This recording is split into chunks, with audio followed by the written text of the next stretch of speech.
Ladies and gentlemen, it's Saturday Ike Live! Your host, Ike Palmer! Stick around, the show's gonna start very soon!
Hello, ladies and gentlemen, welcome to another episode 14, in fact, of Saturday Ike Live. Sorry, it comes a little bit higher than I anticipated.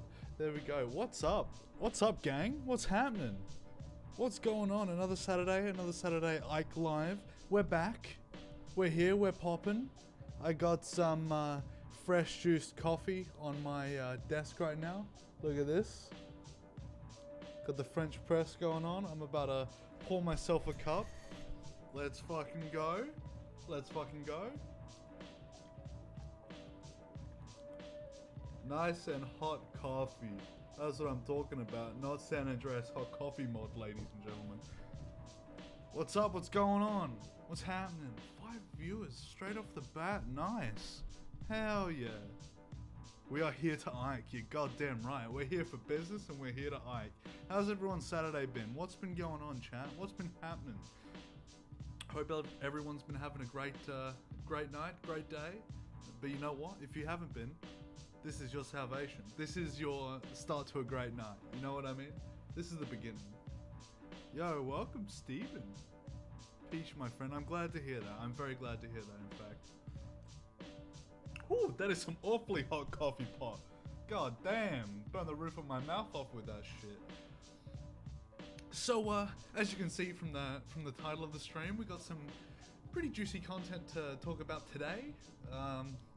It seems every week there's a new Twitter allegation being dropped about another content creator. Bam, bam, bam, like that.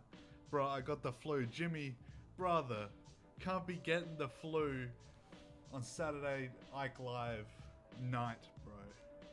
Now that kind of sucks, bro. I'm sorry to hear that. I'm very sorry to hear that. Delicious hot coffee. But yeah, it seems every other week there's another fresh allegation being dropped against another content creator. Why does it always happen? Why are content creators always like this? Why can't content creators just like not do controversial shit for one fucking day, 1 week? I want one Saturday Ike Live where I'm not talking about some new allegations, dude. But as you can see from the title, we got some interesting shit to talk about. Hopefully it's not too interesting, not too spicy, but you know, we always go into the heavy stuff here on Ike Palmer channel. If you are easily offended or triggered by certain topics, this may not be the episode for you. However, the first half, I feel like this is probably going to be a lot longer of an episode than what we usually have, but you know, that happens. Every episode we do, we get longer and longer. We get better and better. The Ike Palmerers are getting stronger.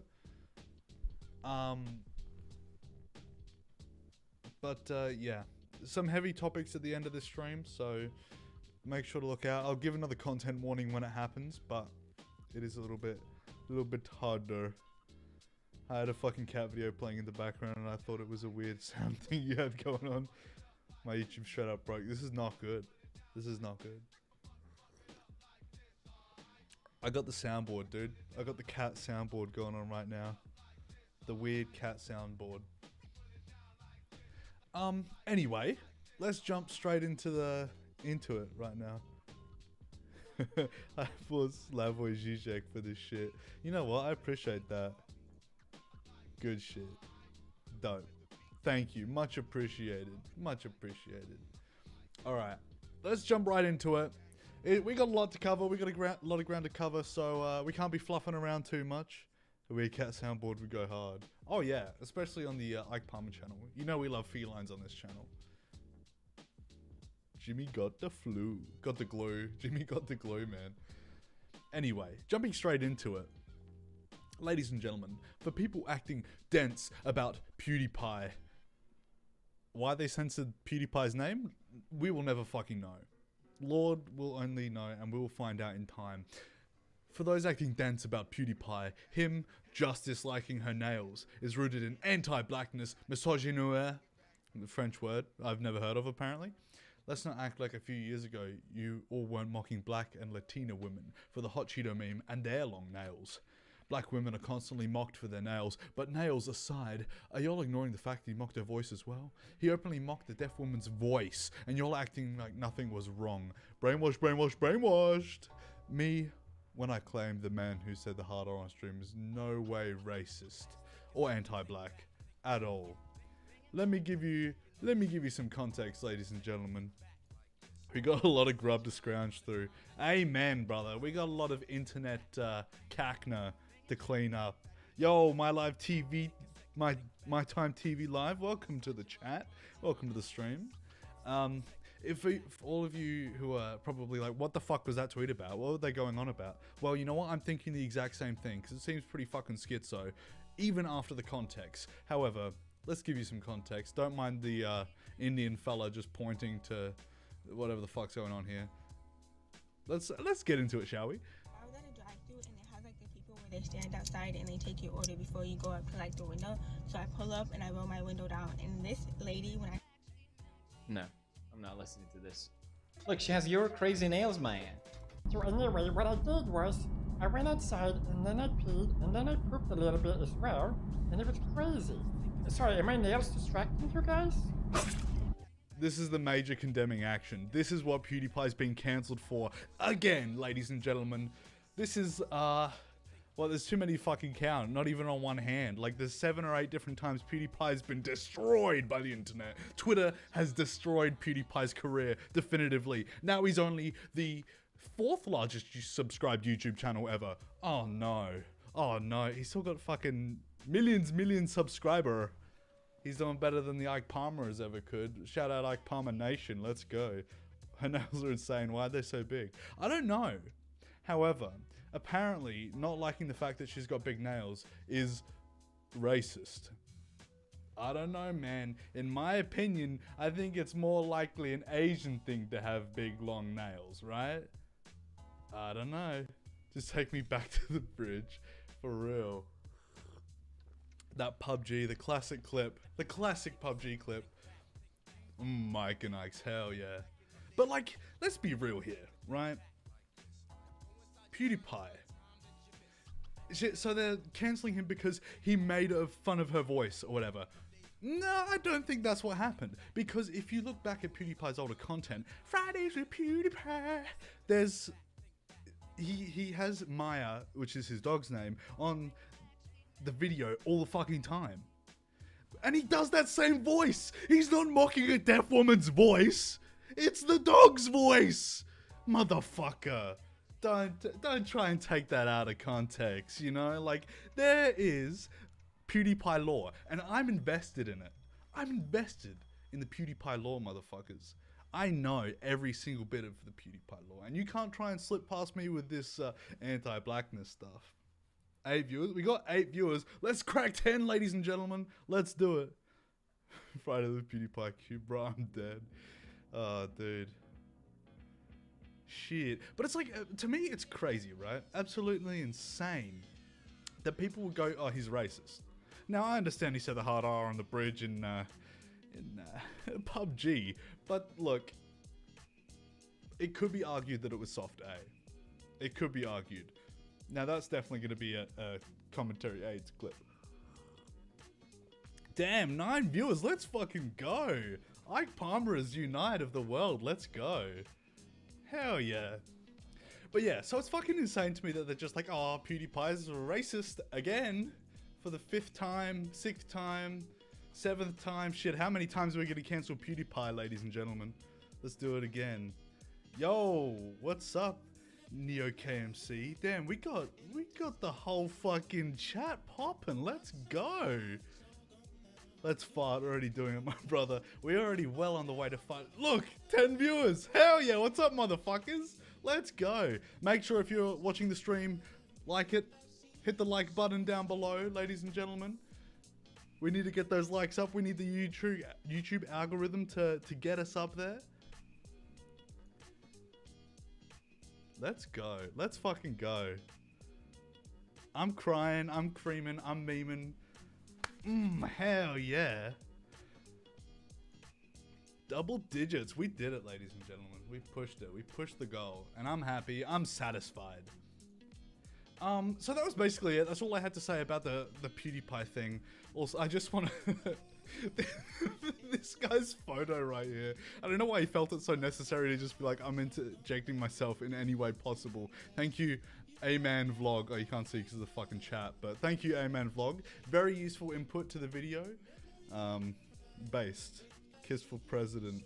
Happy birthday, Mr. President.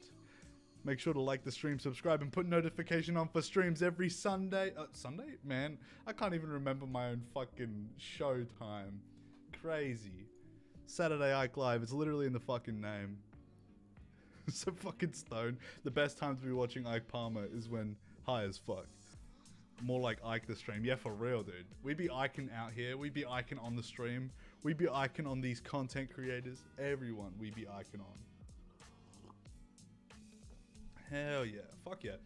I just wanted to bring up something that I kind of talked about a few episodes back. If you haven't watched if you haven't binge watched all of the Saturday Ike Live show episodes, go back and watch them after this stream. You caught one live, so you're very lucky. But, ladies and gentlemen, literally, down bad Overwatch fans freak out over D.Va's booty buff in Overwatch 2. Damn, she got some cheeks on her. We're talking about animated figures' asses today, ladies and gentlemen, or tonight rather. But this whole article is basically just like cancer as fuck, so I'm not even going to be bothered to read out what they say. However, I did mention like 2 or 3 episodes back that they nerfed D.Va's ass. Tragic, I know. All of the people gooning out here to fucking Overwatch, fucking D.Va gets play of the game. Well, she's getting play of the game again, ladies and gentlemen. We go over here from fucking flat as a 2x4 all the way to caked up like a fucking bakery. Holy shit, let's fucking go. Shit, let's search her up on Rule 34 for research purposes. We got the certified producer Jeffrey token of approval. We could be out here streaming live porn to everyone. Baphomet Research Master, for real. That's a thick hitbox. Yeah, see, that's my biggest question, right? Is this a smaller hitbox than here? Like, this is extended, right? This is like, now the hitbox is all the way out here. As opposed to whatever the fuck this is. This is like tiny fucking hitbox, dude, for real. I don't know, dude. I don't know. I'm chubbed. Yeah, from all that research you're doing, brother. I'm sure you are. I'm sure you are. What about the top half? Well, I don't know. Did they nerf D.Va's top half? I don't know, dude. Look, I'm feeling pretty sussy right now. I'm feeling like this is some inappropriate activities we got going on stream, ladies and gentlemen. This is gonna be clipped to shit. This is what's gonna happen when I pop off, when I get 10 more billion subscribers, when I become the 5th most subscribed YouTube channel. This is the clip they're going to be picking up. This is the one they're going to be running with. They're going to be rolling with that shit. They're going to be like, he's sussy. He likes cartoon characters. Just to clarify, this is producer Jeffrey's domain, not mine. This is not an Ike Palmer moment, ladies and gentlemen. I'm just going to put that out there. Just going to put that in the air, put a pin in that, and leave it. Oh no. Oh no. Ladies and gentlemen, the next thing we had up on the docket was something also a little bit sussy. I don't know, hang on, give me 1 second. Let's see if I can find it. See if I can fix this shit. Was it deleted? Oh, it was deleted, ladies and gentlemen. I saw on Twitter. Now, you guys know Saturday Ike Live is just Twitter retweet central. However, on the trending page, I saw this. Hashtag Prince of Pegging. Now, there's never been a more cursed hashtag that I've ever seen in my fucking life. That's something that's pretty... Look, I thought last topic was sussy, but this takes it to another level. This is the cake being sliced and given out to all of the commoners. Now, you're probably wondering, Prince of Pegging, what the fuck does that mean? What does that entail, the Prince of Pegging? Well, ladies and gentlemen, do I regret with such a heavy heart to inform you about what this means? Because, man, it's bad. It's bad. Man, just give me flashbacks right now. Oh, God. Oh, no. He did research. He did research, brother. Basically, you guys know the royal family, right? Not personally, hopefully, because they're all lizards anyway. There's not much person to know there. But the royal family... Prince William I am Jeffrey after all. Very true. Very true. But speaking of a different Jeffrey, Prince William, apparently he's been indulging in some extramarital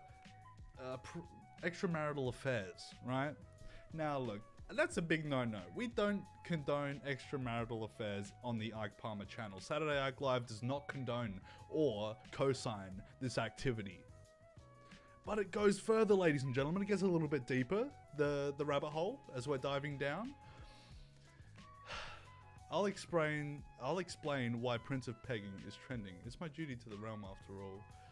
I'm a good Christian woman who worships a just and prudish British god named Elizabeth II, the Supreme Governor of the Church of England. I don't care much for blue humour, and I believe that engaging in hashtaggery on Twitter is for sinners and Unitarians who have too much idle time. Base take, but also you're Christian, so ratio, dude. Ratio, dude. Got him. Fucking got him, dude. Basically, okay, look, she goes into detail about what happens in pegging. If you don't already know the definition, like, do you know Mike? I do know a Mike. There used to be a earlier, look, I'm gonna take this off the screen so you guys don't read ahead. There used to be a Saturday Ike Live way back in the day, years and years ago, and it was actually Ike and Mike, Saturday Ike Live, well, Saturday Night Live. And I kind of repurposed it, got rid of the co-host, and look, here we are. He might even be watching. Put in chat right now, dude, if you're in the chat, you know who you are. But we condone research for the purpose to help Ike in his streaming needs. Only based research allowed. For real. For real. Based research on the Ike Palmer channel. That's all we're allowed to do. Anyway. Look, the Prince of England, well, one of the princes of England, like to explore the nether regions with questionable devices.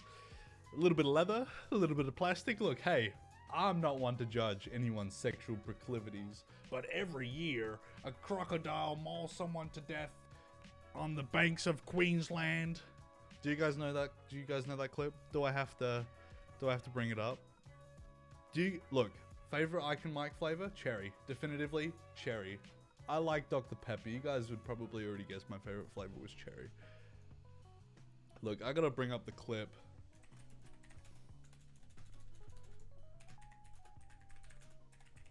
Bob Catter clip. Yeah, here we go. Okay. Alright, this is it. I've got the receipts, ladies and gentlemen. I've got the receipts. Let's go. You know, people are entitled to their sexual proclivities. You know, I mean, let there be 1,000 blossoms bloom as far as I'm concerned. You know, but I ain't spending any time on it because in the meantime, every 3 months, a person is torn to pieces by a crocodile in North Queensland. That's me. That's me right now. Let 1,000 blossoms bloom, as far as I am concerned. But let me pay no mind to it, cause babe, wake up. The new allegations just dropped. Yikes. Dr. Pepper is pretty pog. Yeah, for real, dude. Hey, don't do a swear. No swearing in the chat, please, ladies and gentlemen. Moderators, take care of them. This is the Ike zone for real. There's somebody yelling outside. Somebody going schizo outside of my fucking window. I'm not sure if you guys can hear it, and I hope you can't because fuck, that would be mega annoying. But I think we're good. I think we're good for now. The bot is so fucking late. Speaking of which, if you guys aren't in the Discord already, join. Producer Jeffrey, if you wanna hit up the Discord link in the chat, feel free to do that. I'm in your walls. I am the walls, ladies and gentlemen. It's the walls. They're screaming out. They're screaming out hard. Anyway, look, you guys know how horrible. Is it a cool link? It is a cool link, ladies and gentlemen. Yeah, bot works perfectly, dude, for real. So, as I was saying, as far as I'm concerned, let 1,000 blossoms bloom. However, Playful Promises does not feel the same way. They're going to capitalize on this in the most schizo way possible. We heard the Prince supports green causes. Good thing our eco-friendly toys are fully biodegradable. Hashtag Prince of Pegging. Man, this just goes to show all companies are out of fucking touch, brother. This is insane. Man, why is Discord fucking pausing my music? Don't you dare. Fucking motherfucker. Alright, there we go. Perfect. But look, what the fuck, dude? Why do they have to put it next to corn? It's like that fucking image of the country girls do it better meme. And the corn's dripping as she's walking away. Look, the fact that I'm referencing that is a bit sussy in and of itself. And I don't want to disclose... Look, it was producer Jeffrey. I'm just going to put it out there. It was producer Jeffrey. He showed me the image. Ike Palmer, you have to put a Discord link in chat / description. I will have to, actually. Can I pin chats? I don't know. Man, oh, Discord's pissing me off, man. Fuck it. I'm leaving the call, dude. I'm leaving the call, dude. This is the end. I'm going to put the link in the chat right now, ladies and gentlemen. If you want to join the server, feel free to. In fact, I encourage you to. Heavily encourage you to. Copy. And then... I believe it's actually Country Girls Make Do. And you know what? They absolutely fucking do. They absolutely do. And they always will. They always have. I'm going to send it 14 fucking times. So all the new Ike Palmers, all the new chatters, join the Discord whilst you still can. There we go. There we go. I'm not sure if you can post links in chat even if you are a mod. I think if you're a mod, you should be able to. You got the wrench. You got the producer Jeffrey wrench. You got the power, dude. Ike Palmer's joined the Discord for updates. Hell yeah. Hell yeah. Ladies and gentlemen, if you haven't joined, please hurl insults at me in Discord. Yeah, for real. For real, you can hurl insults at anyone. It's not targeted harassment. It's not targeted harassment, I swear, dude. Ladies and gentlemen, we got another 10 viewers, man. That brings a smile to my face.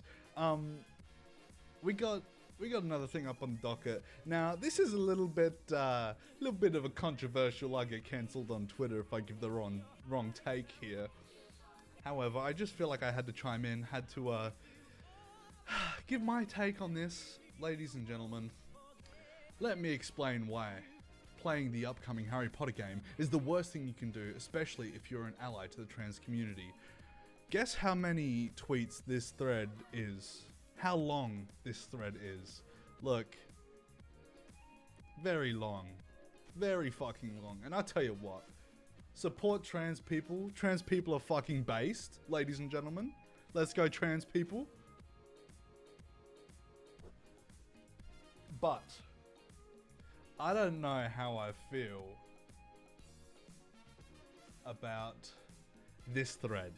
This thread feels a little bit sussy, ladies and gentlemen. Yo, 13 live viewers, let's fucking go, gang. Hell yeah. We're doing it.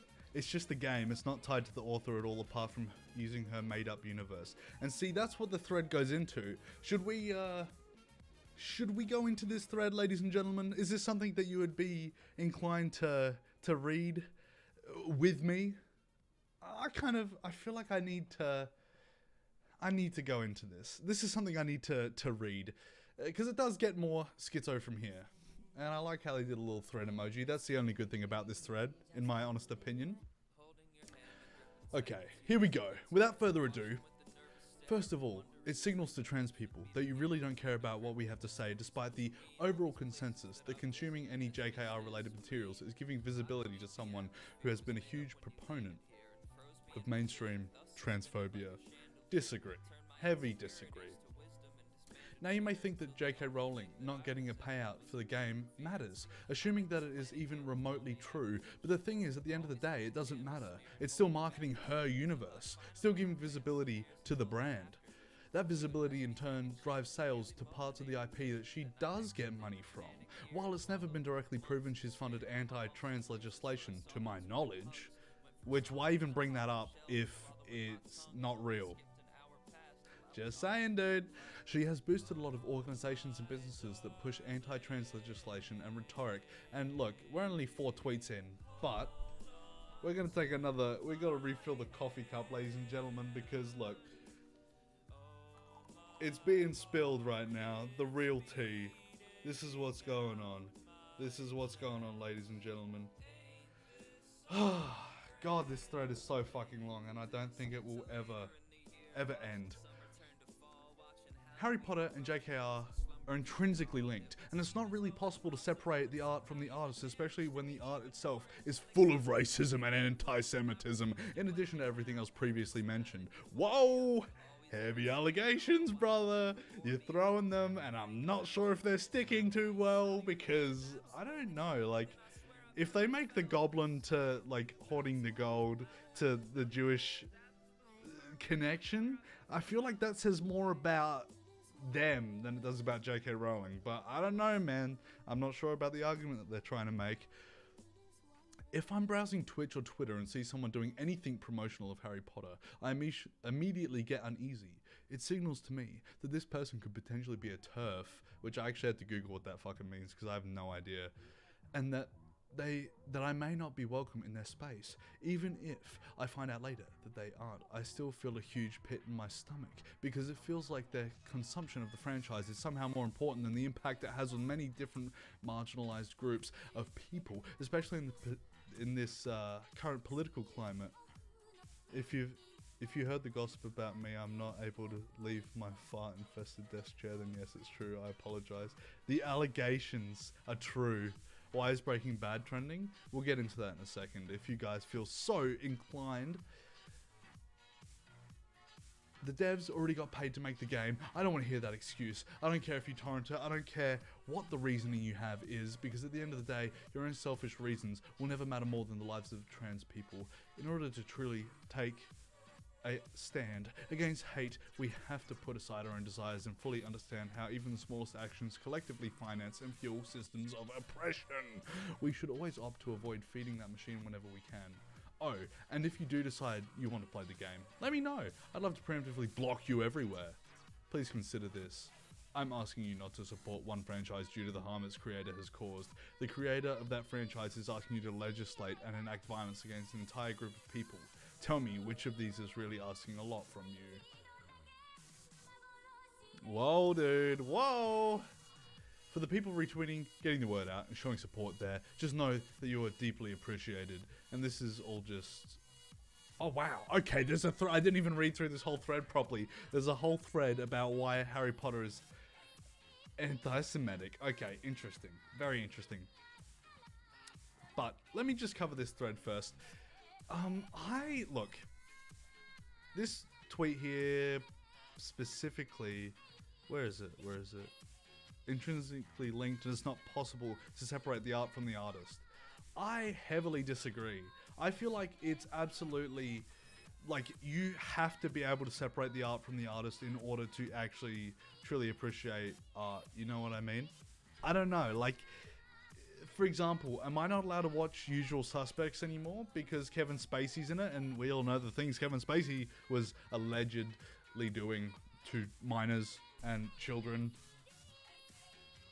Am I not allowed to watch any Quentin Tarantino films because it was financed and produced by Weinstein Productions and also has so much foot fetish stuff in there?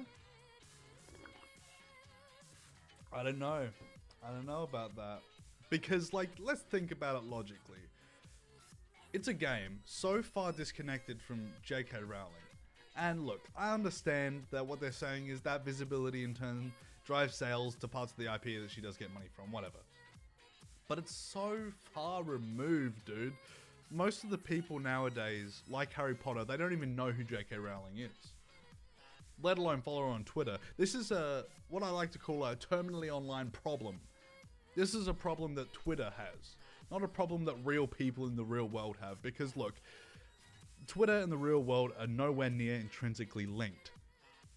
In fact, they couldn't be fucking further apart. Twitter and the real world are like opposing heads of the same coin.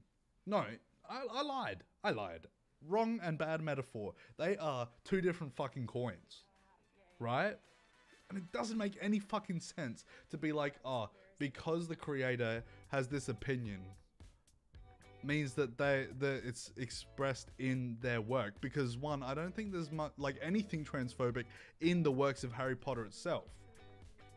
I don't know. I could be proven wrong. But to say that the things the creator says on Twitter is intrinsic to the world that was built in that universe, look, it's a swing and a miss for me, baby. You can definitely separate the art from the artist. Absolutely. Absolutely. Just because I like a Van Gogh painting, does that mean I'm going to fucking cut my ear off and kill myself? Look, I may have just conflated two different artists there, but just... It's a good metaphor, right? It's a good equivalation. Twitter is just a cesspool. You're goddamn right. I sadly have to agree with you there, Jimmy. But I am a part of it, and that's where all the content for Saturday Night Live comes from. So, look. If you guys want to send me different suggestions, join the Discord and put it in the Ike Palmer topic suggestions chat. I'm pushing the Discord hard. We got to get the Ike Palmers to rise up. Ike Palmer Nation, let's go. I swear every 2 minutes you aren't looking at chat, it gets wildly out of context. Yeah, what the fuck's this shit going on about China, dude? Chinese government and me are best friends. It turns out most Chinese social medias are regulated by the government, and they caught on to my fart and poopy affairs. Christ, dude. Look, it wasn't fart and poopy affairs, it was research for Saturday Night Live. So therefore it's justified. I think that's fair. Thank you, producer Jeffrey. Thank you for posting that in the chat. I think we're going to take a little bit of a break from the topics, cause shit, I don't know, man. It's been getting pretty sussy. And the last topic is in fact pretty heavy. It will take up a majority of this stream, but actually you'll post it periodically, but can I pin it? Oh yeah, I can. Hell yeah, look at that. Alongside with Chinese propaganda. Hell yeah. Look, I don't co-sign or encourage the Chinese propaganda, but we love Mao and we love Winnie the Pooh. All of the Chinese viewers just got kicked off then. Watch it drop to 0 because everybody's Chinese. I heard Ike Palmer is going to fund a trip to China for the next Saturday Ike Live. Yeah, you know what? I'm gonna fucking... If I do that, I'll probably get murdered. If I ever go to China and then Saturday Night Live never happens again, you know what happened to me, ladies and gentlemen. Call the authorities. Call Interpol. Do something about it. Everybody knows producer Jeffrey loves China. You know what? Everybody loves China. Except for the Chinese. Whoa! Spicy take. However, I will say this. In the next few weeks, in fact 2 weeks, there's going to be a Saturday Night Live I'm going to miss. Sadly. And we just cracked 10 viewers and I'm out here like, oh, I'm not going to be able to live stream in 3 weeks. Look, we got 3 weeks of streams in between now and then. So hopefully that'll be enough content to suffice. Hey, look, I'll put it this way, right? If you guys aren't watching the live streams, you can always watch the VODs. And if you haven't seen all the VODs from episode 1, look, there's 14 episodes. This is the most consistent I've ever been on this channel. And 14 is a lot. There's like over 10 hours of content you can watch there. And I'm only going to be gone for 1 week. So look, if you have an Ike Palmer craving, you need to feel that something will just hit the spot on that Saturday night, watch the VODs. I can't breach the contract, you know that. Look, if I breach the contract, they'll have to put the electric collar back on, and I'm not sure how I feel about that. Look, the higher-ups don't want you to know this, but I don't even come up with the segments, dude. I don't write the stories, man. I just have to say it. Better not be gone for long. Well, it's only one Saturday. It's only one Saturday, so it should be alright. And I'll try in these next few weeks make a video. Look, no guarantees. No guarantees. I've been saying this for fucking months now. But I will try and make a video. And I'll have it scheduled to upload on the Saturday. How about that? How does that sound, ladies and gentlemen? You're just a reporter? Yeah. So if I say hard R, you can't roast me because I'm just a reporter. I'm just the face of the operation, dude. The higher ups are still grilling me about the poop pants stuff. Rough times. Look,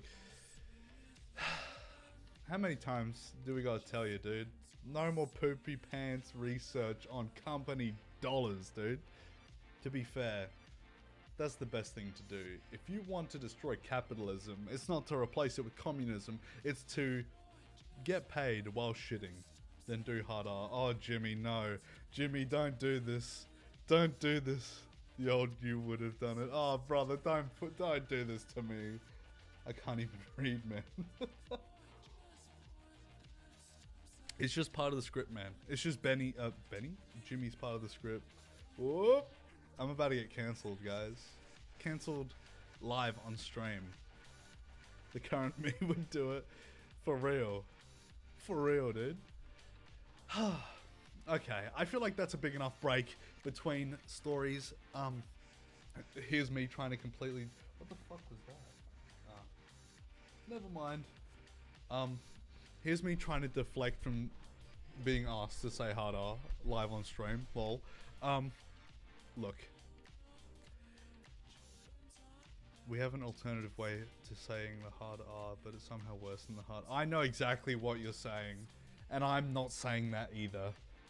Maybe I'll say it later on in the stream without any context, and then people will be like, what the fuck is he talking about? We'll all know. The next topic I have up on the docket is probably going to be a long one. So strap yourselves in. It is a heavy topic. It is something that is...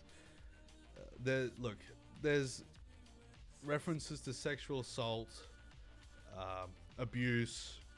So if you guys are not comfortable with that, with those kinds of topics, I recommend leaving. You can watch some of the VODs. Look, I'm pushing everything real hard today, ladies and gentlemen. And you know why? I need to get a more billion views. But I do recommend that it is going to get quite heavy in a moment. And I don't want anyone to be caught out. And if those topics do make you uncomfortable, I don't want to do that to you. I don't want to be a bad Ike Palmer here. So, ladies and gentlemen, without further ado, the MamaMax allegations. As you may or may not know, MamaMax is, you know, I'm just going to read the Pewdiepie page. MamaMax, Wikitubia, here we go. Better known online as MamaMax, I'm not going to dox his name, is an American YouTuber who makes videos including animations, creepy video games, and online predator hunting. Yeah. So, recently, some of his ex-girlfriends have seemed to banded together in an attempt to cancel MamaMax for his conduct within these relationships. So there's a couple of videos that I want to play for you. Don't mind that music, by the way. So here's the video dropped by, this is one of Max's ex-girlfriends. So what we're going to do is we're going to go through all of the allegation videos, and then once we've gone through that, we're going to go back, and MamaMax responded to this at 8:30 this morning. So there's an hour-long video that we'll watch also, and hopefully we can get through it all.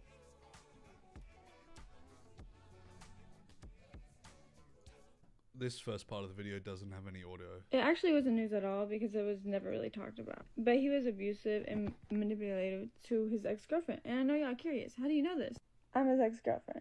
And here's proof of that.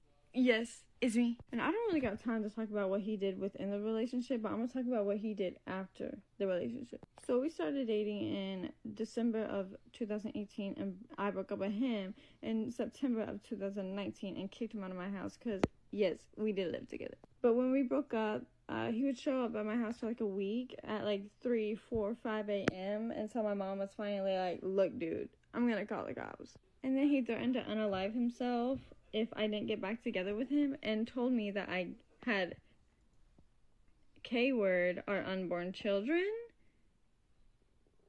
He literally called me a murderer for the kids we didn't even have.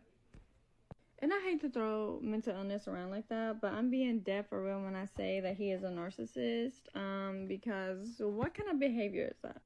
Look, unless he's got a medical diagnosis, this is, besides the allegations, obviously that's very heavy stuff to be alleging to people, but also you can't just be giving armchair diagnosis like that. Like, unless he's absolutely 100% clinically diagnosed, then you can't really be throwing words around like that, in my opinion.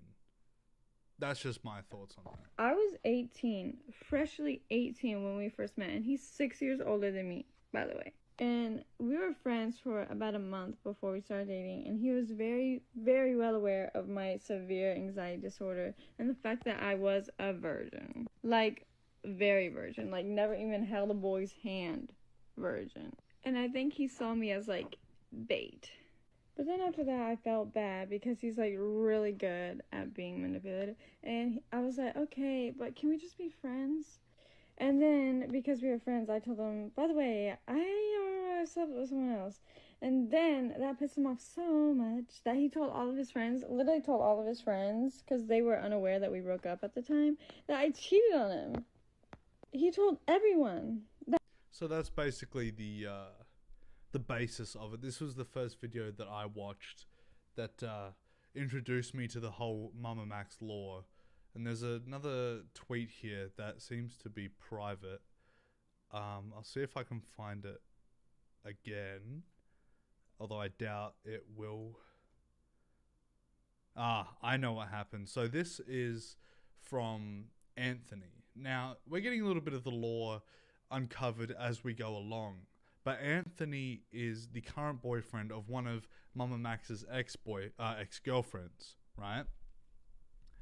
And it seems that Anthony has gathered all of MamaMax's ex-girlfriends and told them to put out statements against MamaMax.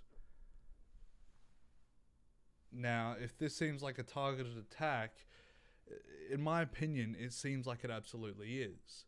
And regardless of whether the allegations are true or not, I don't think it's necessarily the right thing to be going out of your way to specifically target a content creator. And obviously, because this person has a big platform, they feel the need to obviously platform these allegations, right? Understandably so. But he tweeted out a link to a YouTube video. Wow! Oh my god! This shit gets deeper. There is a re-upload of the YouTube video, but it's basically just one of his girlfriends telling her side of the story. Shit, okay, this is deep. I gotta find it.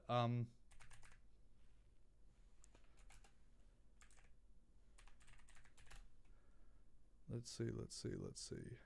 Alright, here we go. Damn, I can't believe that it got taken down. Alright, here we go. This is it. This is the one.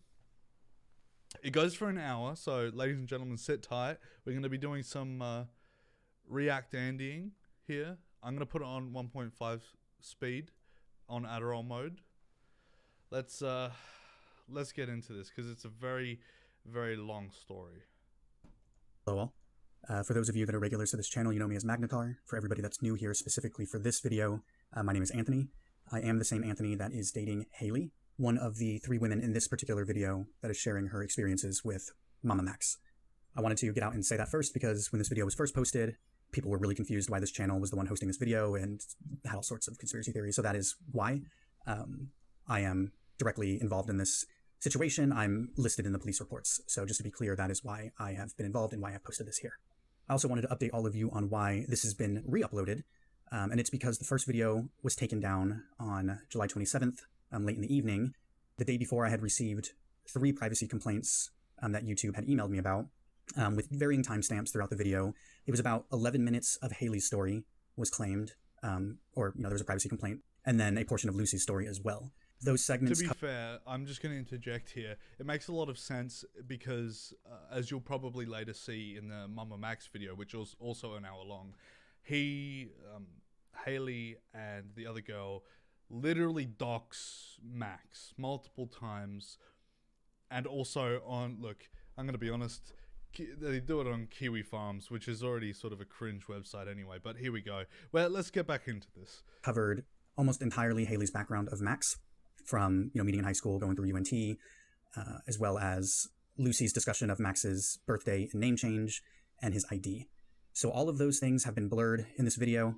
His new name on his ID, his graduation date at high school, so on and so forth. Which, like I said, look, if you're fucking doxing someone in a video, of course they're going to put in a privacy complaint. They have every fucking right to. Whether these allegations are true or not, that doesn't give you the right to fucking dox someone. Jesus Christ. Why those were so important to us to include in the video is because of the statements that Max has made in public and other places. For example, his graduation date and his birthday.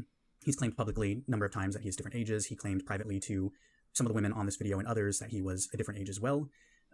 He's claimed in the past that he was 18 when he was actually 20, and that he was born this year or that year.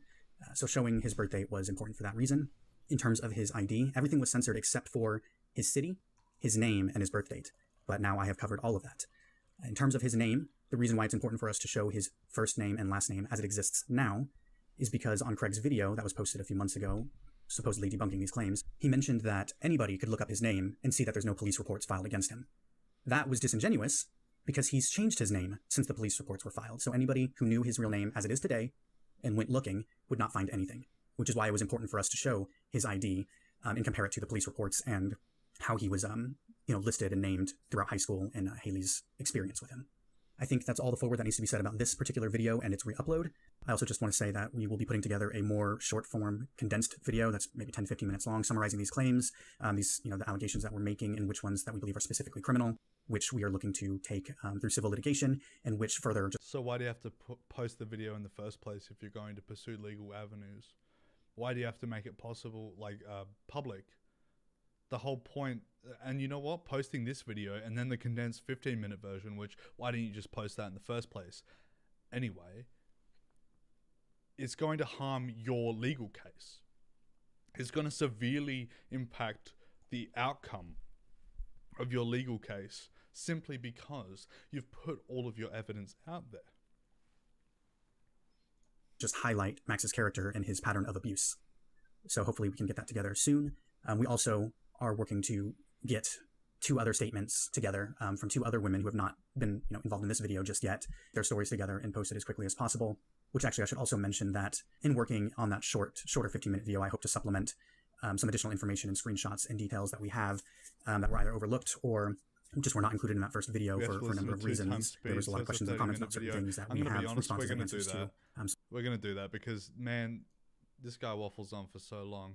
Is there an intro? Is there a part to where the actual video starts? All right, okay, we're close. This guy needs to shut up. I want to start off by saying that I never thought I'd publicly tell this part of my life story. I hoped that this chapter of my book would end and I could continue my life without thinking about it. Then don't tell I've lived happily since this happened and don't let this part of my life define me. However, I'd be lying if I said this didn't change who I was as a person. I wasn't always apprehensive about trusting folks or weary about booking a room at Comfort Inn and Suites, and I had to alter my life because I knew MamaMax and it wasn't in a good way. I met Max in 2012, 2013 while in high school. We were coworkers at a local movie theater in Wiley, Texas called B&B Theaters. We didn't really speak that much while working there, but he was good friends with most of my coworkers, but he only worked there for a short period of time. Lol, what a horrible fuck. Okay, look, I'm going to be honest, that crop job was fucking horrendous. I'm not going to go back because I don't want to fucking dox him. But, however, yeah, this is Adderall mode for real, and I think we need to do Adderall mode because these fuckers talk so goddamn slowly. What the fuck, you little globlin? He's a globlin, dude. Yeah, he definitely had a fucking glow up. But that was such a bad crop. That's still gonna get fucking privacy striked. I guarantee you that. We were classmates in a forensic science class our senior year in 2013, 2014, high school.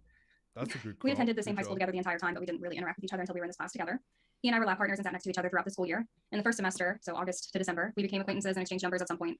We talked every now and then outside of school, but it was very limited and was normally about school events. I had a boyfriend named Dustin at the time who I'd been dating for a year at that point. Dustin and Max knew each other and were somewhat friendly from what I can remember. Like Dustin would walk me to this class and Max would read him a couple of times per week. So after returning to school from winter break, Max and I became pretty good friends. We would text outside of school almost daily, life events, things like that. I remember confiding in him that I struggled with going to college. I wasn't sure where I wanted to go, what I wanted to do. I confided in him a lot of the mental illness problems that I had, and he reciprocated this, and we did our best to hype each other up about the future. Max told me he wanted to be a firefighter. That was his plan after high school.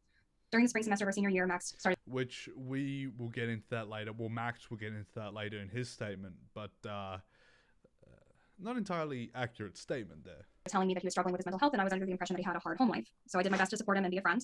We started texting and calling each other on the weekends and after school to discuss our struggles. We would send each other songs and videos that made us laugh or smile. We were pretty much best friends at this point, but I was concerned he may have had feelings for me that I didn't reciprocate. Before prom, I asked Max if he would be going or bringing someone with him. He was kind of hesitant to answer, but ultimately told me that he wasn't planning on going. I encouraged him to go, and he could ask my friend Reagan.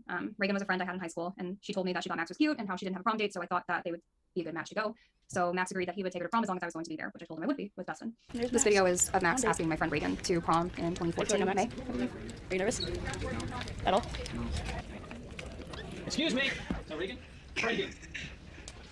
During prom, Dustin and I met separately from the rest of our prom group that Reagan and Max were in for photos. Dustin and I did photos at my house and at his parents' house. And then we all met up at a restaurant in Plano called Spaghetti Warehouse before we headed to prom.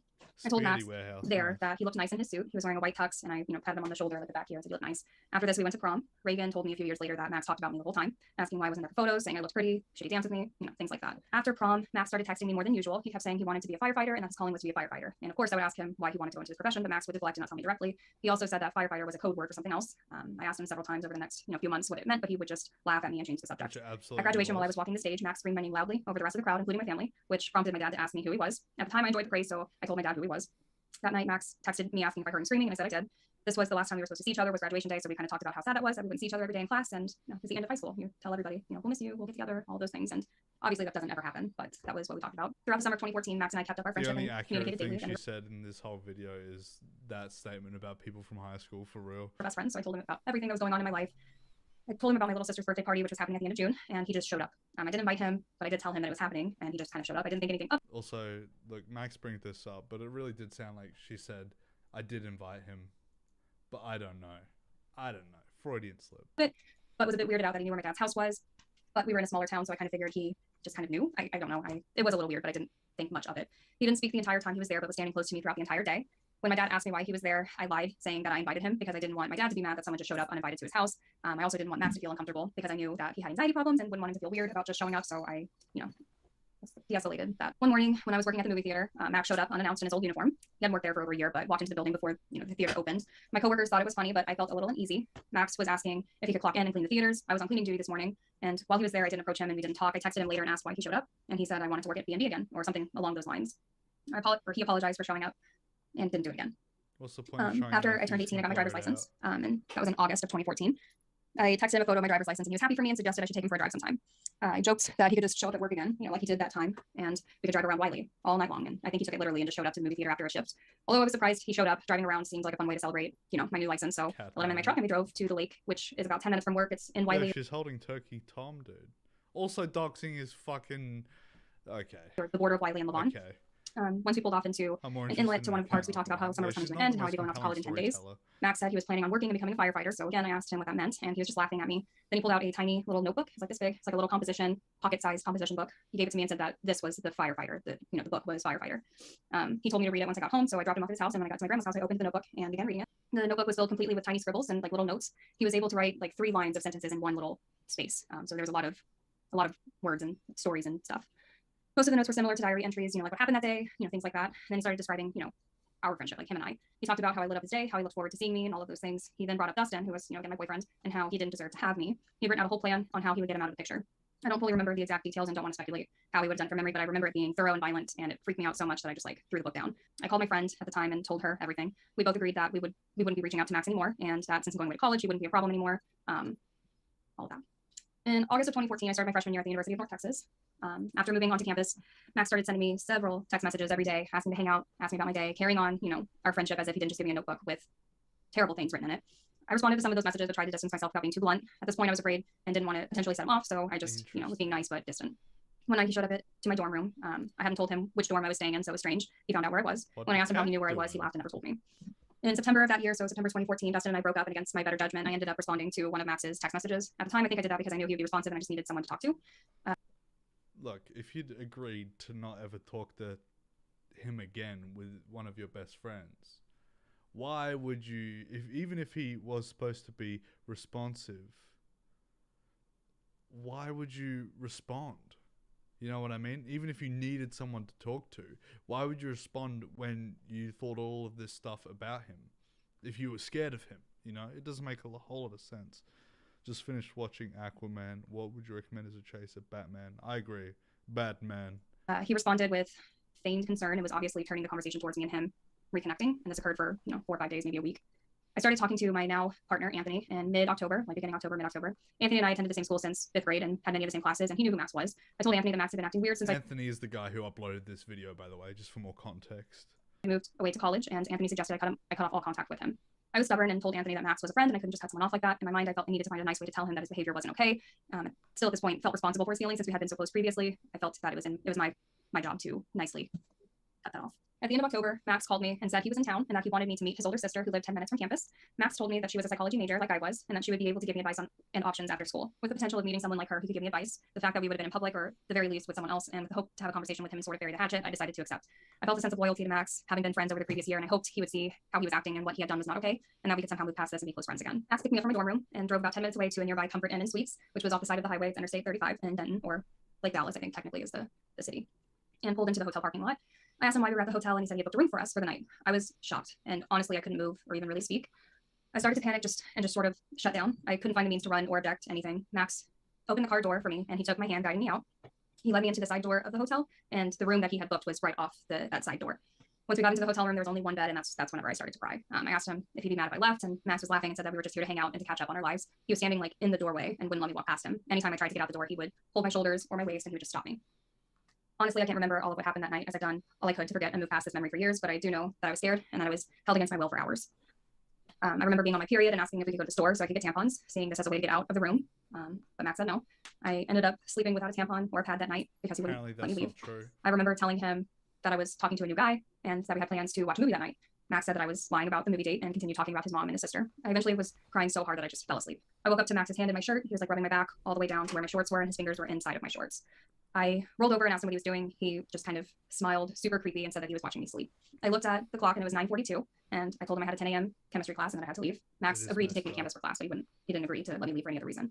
I was stuck in that hotel room from 8 p.m. the night before until 10 a.m. the next morning. I didn't tell anyone about this until years later. After this, I did not respond to any calls, texts, or emails for several weeks. Max would ask me if I was okay, how my day was. He'd tell me to be safe. I didn't respond to it. So what I'm getting from Haley's story is that they were never actually dating the whole time. But Max had this notion in his head that apparently that they were. Or it was some kind of like parasocial sort of relationship kind of thing. And there were a lot of instances where he thought it was going somewhere where it wasn't. Any of these messages. In December of 2014, I was closing at a restaurant that I was working at called Cowboy Chicken. And when I looked outside the window, I saw Max's car. Why do all of the restaurants in Texas have such weird names? Spaghetti Warehouse, Cowboy Chicken. I know that's something like, considering the context of this part of the stream, I know that's something I probably shouldn't be bringing up, but it's just, what the fuck kind of names are those? Pretty on the nose. I called Anthony and told him that Max was at my job. Anthony came and picked me up that night and told Max to leave us alone. Max was upset that I had started dating Anthony and accused Anthony of taking me away from him. After this night, Max texted me repeatedly asking why I chose Anthony over him. I continued to ignore them, the messages. He messaged me in late December, early January, can't remember when, saying that he was at my college campus, and I responded and said that I'm not there because it was winter break and I wasn't there. Max didn't reach out to me for a month or so after this. He said he was in the military and doing basic training in Arizona. I told him that he should focus on that, and he didn't respond, so I figured that would be the last I'd ever hear from him because I was pretty blunt about it. He started messaging me again in March of 2015 with really vague and ominous messages like, be safe, don't believe what they say. Anthony was also getting messages such as, keep her safe and you don't realize who you have, but we just ignored them and assumed Max was like on his shit again, right? Max texted Anthony early one morning. It was like after 2, before 5, like between 2 and 5, with a link to a video and a message that said, thanks, Anthony. In the video, Max was cutting his wrists. The video was posted on Anthony's Facebook page and he was tagged. Several of my friends reached out to me to ask what was going on. That's intense. Anthony called emergency services to do a wellness check. We didn't hear from Max again until the summer when he wrote me like a 7 or 8 page letter saying how much he regretted joining the military. I was in the United States Army before I was discharged for attempting to commit suicide. As far as I know, his military career was only a few months long and ended with that suicide video, or attempted suicide video.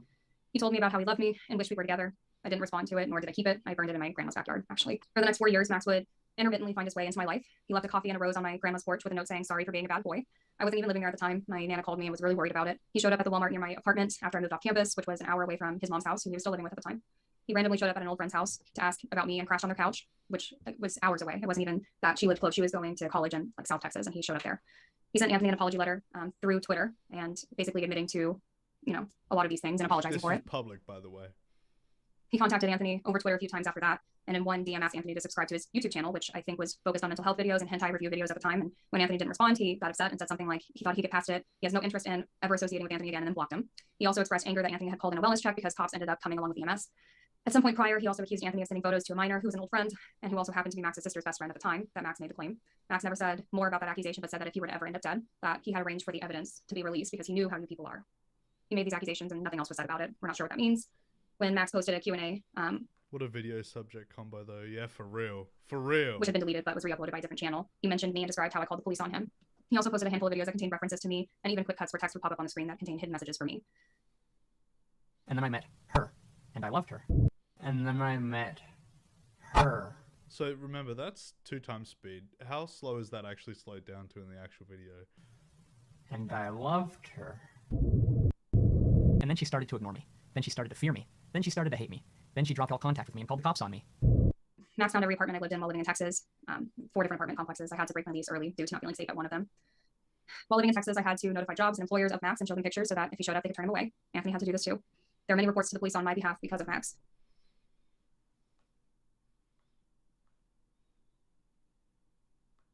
So there is receipts on this half of the video. Interesting. It took me several years to admit that I had a stalker. I've been diagnosed with PTSD and anxiety as a direct result of being held against my will in that hotel room. Although I haven't had direct contact with Max since 2019, the repercussions of his actions have stuck with me to this day. I've had to go through several rounds of therapy to learn how to cope with the triggers he created, and it is still an ongoing process. I honestly thought I was done dealing with Max for the rest of my life, and believe me, I want to move on from this more than anything. But when Max and many of his fans and other content creators are denying the claims of women who have stepped forward, are harassing them and their families, and are making a joke of this whole thing, I can't stay silent and pretend I didn't go through what I went through. I survived the abuse of MamaMax, Max Harris, Max Stryker, Maximilian Murdoch, Maxine Rasmussen, or whatever other name or alias he wants to go by. I believe. Also, Anthony said he removed all references to his new names. I think those were literally all of his new names and aliases. And look, as an online content creator, I understand the need for, well, the desire for anonymity and not to be doxxed. And I don't think that's too much to ask for. However, look, when there's allegations like this, that's why you go to the cops. That's why you don't openly dox someone, release their address, release their name, full name, fucking everything. I don't know. Listen, when you have a place called Spaghetti Warehouse, it's going to eat away at us if we didn't talk about it. Look, let's get through the allegation video first, and then we'll talk about Spaghetti Warehouse, alright? I'll make that deal with you guys. I believe every single person who shares their view story about him, and I hope you do too. My name is Lucy. You probably know me as Twigs. I used to go by, as well as Max referred to me as Lulu. My handle on Twitter used to be like Detective Twigs or just Twigs or King Twigs. I don't know, like, a shit ton of them. Anyway, I dated MamaMax when I was a minor at 17, from 2016 to 2018. So when I first met Max, he told me, online. I'm in Australia and he is in Texas. So, well, he was in Texas at the time. I'm not sure where he is now, but Look, the first red flag here is e-dating. Never e-date.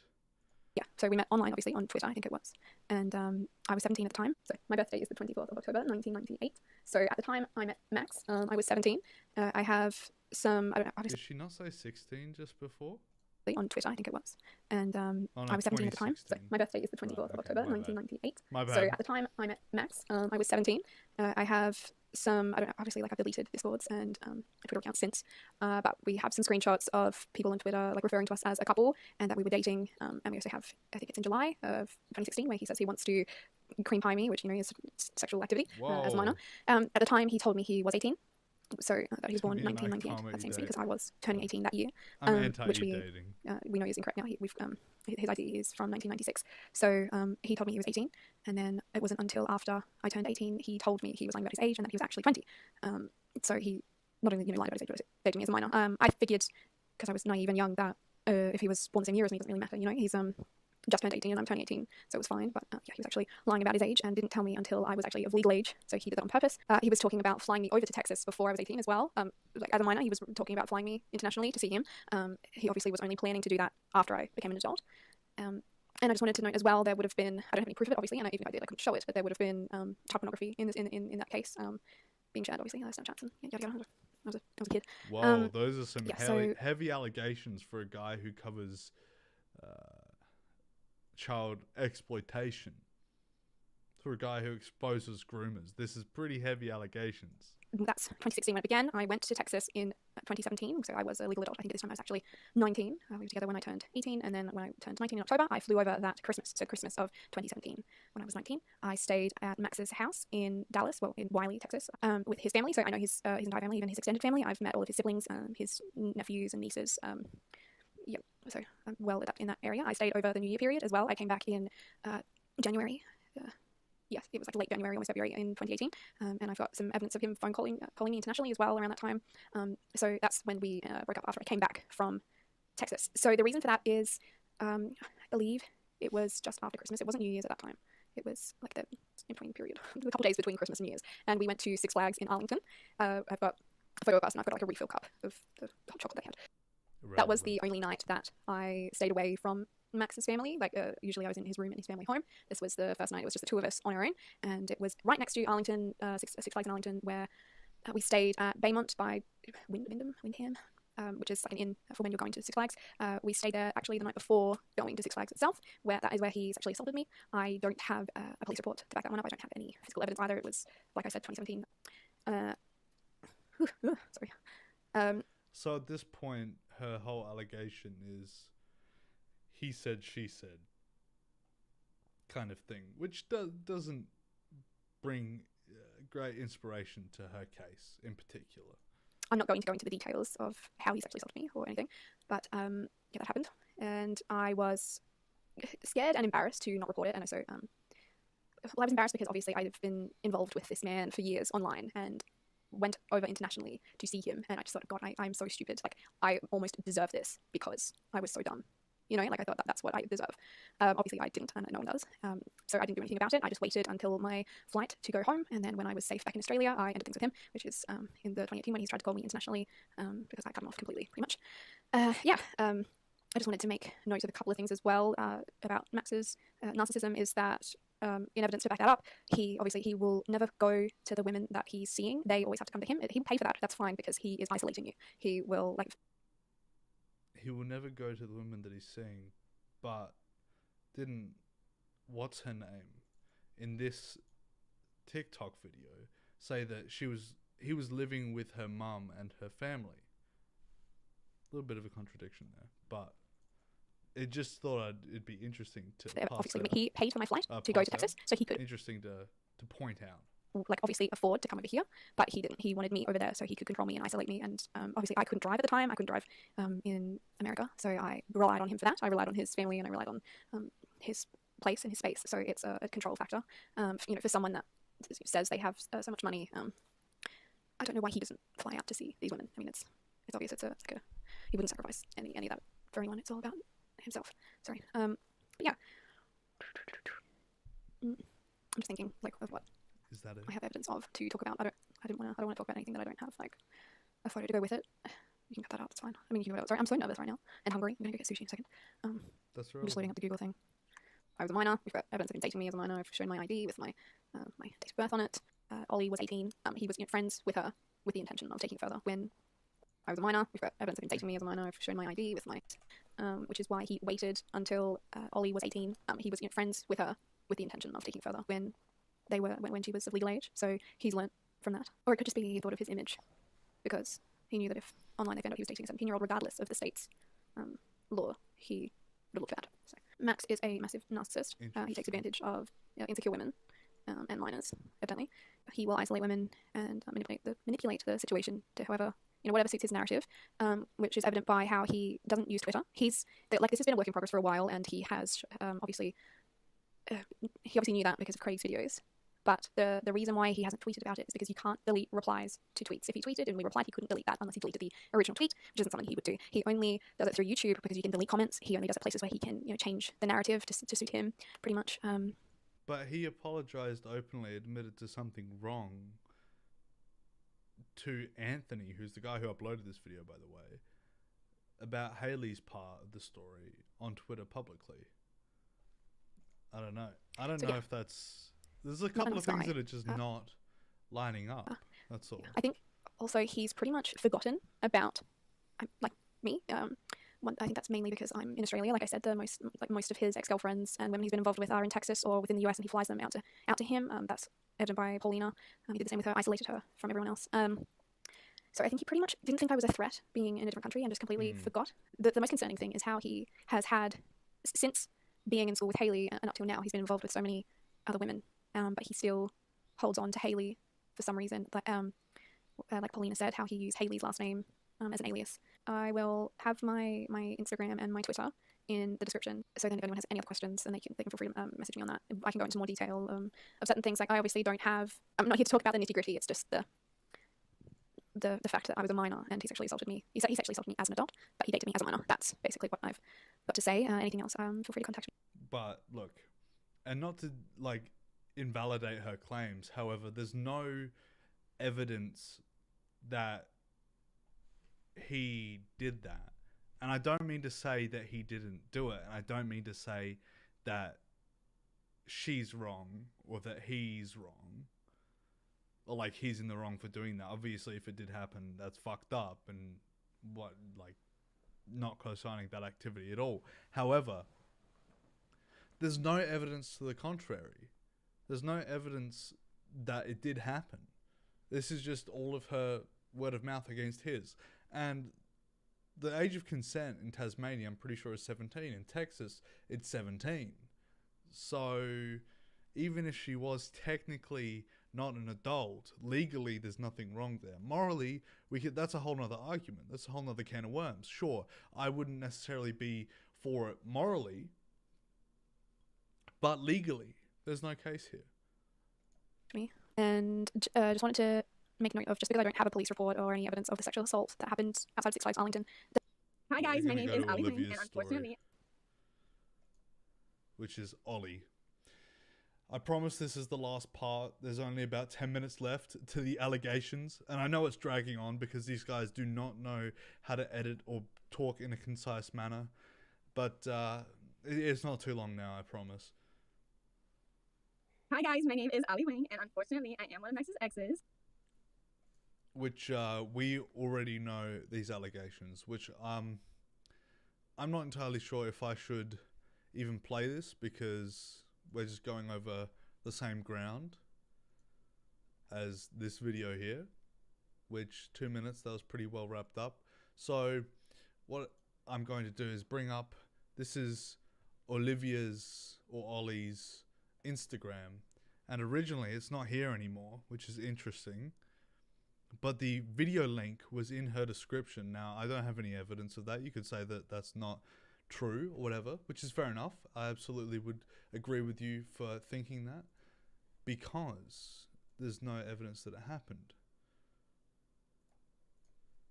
Wow, okay. So after this happened, it seems that there was a little bit of backlash to all the people who were involved in this video, because Lucy's also privated her Instagram, her Twitter, and this has happened all within... So Max uploaded his video at 8:30 this morning. She removed it. It was there last night because I did all the research for this last night. This was not protected tweets. So obviously they're trying to not cover it up, but try and distance themselves from this as much as possible, because it seemed like a targeted attack, you know. Holy dibbles, I better grab my Coke mixed with milk at Saturday Ike Live. That's an interesting combo, but yes, you absolutely should. Welcome to the stream, Quack Up. That's a yummy combo, for real. But it just seems like, in every way, shape, and form, this is just a targeted attack against MamaMax. And I don't know entirely how I feel about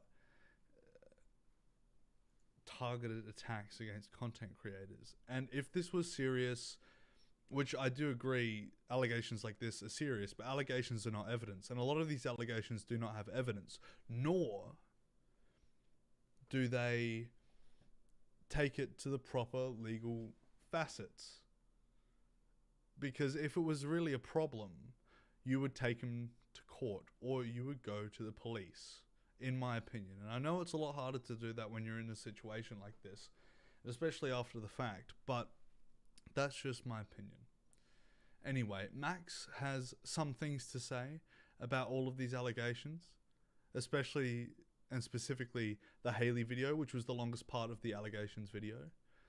And also there's some allegations in Max's video about Anthony. So just be wary of that. I don't co-sign any of the allegations either way, but I think we should just get straight into this. This is on 2x speed. This is on Adderall mode because I cannot concentrate that long. But here we go. Let's jump into it. Hello everyone, welcome back to an exclusive MamaMax cancellation video. So today, my exes are, as always, accusing me of rape, pedophilia, animal abuse, domestic abuse, kidnapping, and whatever else they can attribute to me. Too long, didn't watch, none of it is true, and I'm going to prove that to you today. If you don't want to hear about this shit, then click off the video, because regular upload tomorrow. So just a little introduction, this is nothing new. My exes have been cyber-stalking and harassing me for years, and they've finally banded together to make a video accusing me of pretty much anything they can get away with saying in an attempt to cancel me. Because apparently abusing me during our relationship wasn't enough. They still have to control my life, as abusers usually do. This is also a pretty heavy video, by the way. They're the good guys. This is something I'm sure every influencer goes through when they have a pattern of dating abusive women or men, and this has happened to me specifically multiple times. I have addressed it multiple times, and they will not stop. I'm going to be addressing them one by one because they are all individual people with their own individual stories, with their own individual motives. I know they're trying to use each other's stories as proof that they're all true, but I'm going to show you that none of them are. So we are going to go chronologically backwards and start with my most recent ex, Paulina, the one who sparked it all. Mental illness check. I really need to book a psychiatrist appointment, but I keep waking up past their business hours. So I've been doing this thing that I like to call self-medicating, but my boyfriend calls substance abuse. So if you want to know a little bit of history between Paulina and I, you can go watch Craig or Steve's video where I talk more about that. But to summarize, I broke up with her because she wanted to see my DMs with one of my team members. I said, yeah, sure, if you show me yours. I asked her because she had been saying sussy things to other men, and she refused. So I drove her to her house and I broke up with her. A few months later, we talked things out. She asked if we could get back together, and I declined, but we remained friends. A week before she canceled me, I paid her $200 to watch the dogs while I flew out to go visit my dad. Everything was fine. Until I got back, she would not stop texting me about shit I did not want to talk about with her. She continued to do this for the next few days, so I blocked her. A week later, she asked my sister if I was seeing someone else, and my sister told her that I was. And then all of a sudden, I become an abuser on her Instagram story. So, did Paulina make the abuse story immediately after you told her I was dating? Yes. How soon was that? It was the next minute. She starts with worrying about me knowing her location, even though she literally went public with this while I still knew her location, and obviously nothing happened to her, so it's clear to me that she's just saying this to make me look like a crazy person. And then she claims I've given up her location before. That is not true. She has given up her own location and doxed herself publicly multiple times, and there's proof of this on Kiwi Farms dating back years ago. Here's an example. I'm going to interject here. If you use Kiwi Farms, that's kind of cringe, bro. That's literally like Twitter, but even worse. 10 times, 20 times, 30 times worse in every situation. Example of me telling her what she needed to do to protect herself weeks before she got doxxed. She ignored my advice and she got doxxed. And then she blamed me and my team for it and told me to tell them to stop looking into her, which I did under duress. Here she says I would not hold her hand or hug her because it was getting in the way of my videos. None of this is true. I was very close and loving with her. She even talked about me very warmly online before I broke up with her. She continues to blame one of my team members of stalking when all they were doing was informing me of what Paulina was posting online that needed to be deleted because it would have been doxing us. Here she tries to justify her horrible behavior to me by downplaying it as emotions and boundaries. Part of the... Wow, okay. This part of the response isn't in the original allegation video, but I feel like there's probably a TikTok about it somewhere. Seats show you were the one who would not respect my boundaries, but damn, go off, sis. Here she quotes what I'm to assume is some voice in her head, because no one I know has ever said such a thing to her. She then refers to my friends as a group of yes men that I surgically manufactured, probably because it will make it harder for them to defend me and talk about her horrible behavior without them looking like assholes. But damn, go off, sis. If you use Kick Messenger, you probably aren't a good person, not gonna lie, especially in 2023. Here she tries to make it look like her therapist and psychiatrist also think I'm a piece of shit, even though I never met either of them, because Paulina would go into a private room alone and ask me to not disturb her during her e-appointments, even though I was more than happy to drive her and go in with her to any of her other appointments. But damn, go off, sis. The women's shelter situation I talk more about in Craig's video. Also, he says damn, go off, sis like 4 or 5 times. No, it's probably more than that in this fucking video, so just be aware. If you want to know more about it, basically just her being ungrateful that me and my family were the only people taking care of her. In this story, she tries to appeal to Corpse fans, but we have proof that she was in a Discord server with her friend shit-talking Corpse before my video went up in a channel called Corpse Will Die Soon, and in fact, she was the one who made me talk about Corpse in my video. That's not to say I like Corpse. I think he's an asshole, but there you go. In this story, she plays up the act, so hopefully people will think she's standing up for a cause, I guess, to give her story more credibility. In this story, she says it's unreasonable for an adult woman to make a police report because of time constraints, but somehow they have the time to post on their social media non-stop about it. Also, she was 22 when we met, so I guess she's just referring to another one of my exes in this, maybe. She also says people will always believe the man, which is statistically inaccurate, but damn, go off, sis. And then she starts assaulting anyone who believes in my side of the story, despite the evidence I'm giving. So according to Paulina, if you believe that I'm innocent of these allegations, then you are either an incel, a fuckwit, or an abusive asshole. Here she self-reports and admits that I never at least physically abused her. Here she keeps blaming me and my team for harassing her. These are people on Kiwi Farms and Locale, impersonating us, and obviously she's either not smart enough to see that, or is intentionally throwing it back at me and my team to continue to make us the bad guys in the situation. We do not want to interact with Paulina in any way, shape, or form. This is the same person that messaged Olivia for my last name, who then posted those messages on Kiwi Farms. He's the same guy that hacked the Yandere Dev Simulator creator. When she's not blaming everything and everyone else for her own problems, she spends her time fishing for attention and saying she wants to kill herself. Here's Paulina telling me not to tell anyone, specifically female fans, about my abusive exes. Here's Paulina's blood on her plane ticket to me after not seeing me for a while and telling me not to call the police. Here's Paulina threatening suicide. Here's Paulina threatening suicide. Here's Paulina threatening suicide. Here's Paulina threatening suicide. As you that part goes on for can see, I have been nothing but kind and sweet to her. This is how I was our entire relationship, both online and in person. If it's any wonder why I broke up with this woman, now you know. You may have also noticed a person named Volpazera, who is spearheading a lot of tweets about me. I've never met this person. They are a friend of Paulina's. And Paulina has continued and continued and continued and continued and continued and continued and continued and continued and continued and continued and continued and continued. That part goes on. Her, harass me, my friend, and continued and continued and continued and continued and continued and continued and continued to harass me, my friends, my team, and my family. And anytime we try to defend ourselves, she says that we are the ones harassing her. So, as you can see, I was not the abuser in our relationship. She was. Hi guys, my name is Ali Wing, and unfortunately, I am one of Max's exes. You're pretty chipper for a rape victim about to talk about the rapist. I'm going to go ahead and skip most of what she says because none of it is important. If you want to watch it yourself, feel free, but it's a waste of time. She accuses me of being a rapist, an abuser, a stalker, and a groomer. Being that I am none of those things, I found it very hurtful and was curious why she was saying that about me. So I decided to reach out to her and ask her why. I broke up with you literally because you were boring, to say the least. We never hung out, we never did anything, we never saw each other, even though we lived together, we never did anything. I was bored as shit. Also, that's one of the reasons why I skipped that part of, like, the end part of the allegations videos, because she basically just like self-reports here and says that nothing she said was very true at all. So, and she says she knew she was lying actively. So, yeah. Why all the weird accusations like that? Because I'm so tired of seeing these fucking 13-year-olds making fan edits. My ex-boyfriend who made me go fucking crazy because he was fucking crazy. So you're being spiteful. I'm being mad. What's that internet you sent to me? Did I try to kill you? What the fuck? That's just bad for real. No. No, this is just a short clip taken. Look. What's that internet you sent to me? Did I try to kill you? Did I try to kill you? No. No, this is just a short clip taken from a 30-minute phone call before she joined the group chat with all of my other exes. I have added the full call in the description, censoring only personal information. Sassy, Here's evidence of her making me older than a self-exposed, man. If I was 26 when we started dating, I would be older than my older brother. Here's some deleted tweets from her when she previously tried to cancel me a year ago, and someone saying the age gap she gave isn't a big deal. Here's evidence of her extorting me for money. I gave it to her only because I care about her dog. I told her that I do not want her to take down her TikToks if she did not want to, where she was accusing me of abuse. So she took the money, and then immediately accused me of giving her hush money. And then she tried to say I watched lolly porn, even though I literally had a channel dedicated to making fun of hentai, where she even appeared in an episode. But damn, go off, sis. And then she said I owned an anime body pillow. I have no idea how this relates to rape or abuse, but damn, go off, sis. Even so, I have never owned an anime body pillow. So, yeah. Also very incredibly irrelevant. I don't know why. There's so much stuff in here that just isn't relevant at all to the accusations at hand. And it's when people make accusations or try and defend themselves from accusations, they'll either deflect or they'll just add a bunch of stuff that's bad. It's like fucking Army Hammer. No, everybody didn't focus on the fucking cannibal stuff. They only focused on the rape stuff. Or like the other way around, sorry. But it's like they're both equally as bad. You don't have to be like, oh, he's a rapist, but he's also a cannibal. You know what I mean? Like, it's not compound effect. Each thing will be judged on its own accord. It's like, oh, he's a fucking pedophile, but he's also a child R-word. Like, they're both bad. It doesn't, like, stack damage. You know what I mean? So, out of all of my exes, Sarah is the worst. She has not yet come out publicly, and I think I know why, but she has talked about it to a lot of different people. She is in the group chat with all my other exes, and they do plan on releasing her statement at some point. But before she can even get to that, I'm going to tell you what she did to me. Sarah repeatedly raped me and physically abused me throughout our entire relationship. This is not something I would say about any of my other exes. As much as I hate them, and as much as I would love to accuse them of that, they did not. Sarah did. Now, how exactly did she rape me, you might be wondering? I am both physically bigger and stronger than she is. Well, she would get in bed and start molesting me while I was trying to sleep because most days I had to work early. It didn't matter how much I tried turning away or said no, she would continue. And when I would try to physically throw her off of me, she would scream at me and berate me, calling me shrimp dick and not a real man if I didn't let her do it. And when I would realize I have no chance of escaping the situation and that it would be easier to just let her do what she wanted to do to me, I would give up and she would continue until I was hard enough to sit on. That is how she raped me. When I confronted her about it, she then flipped it and accused me of rape just because we previously had sex while she was tipsy, that she initiated.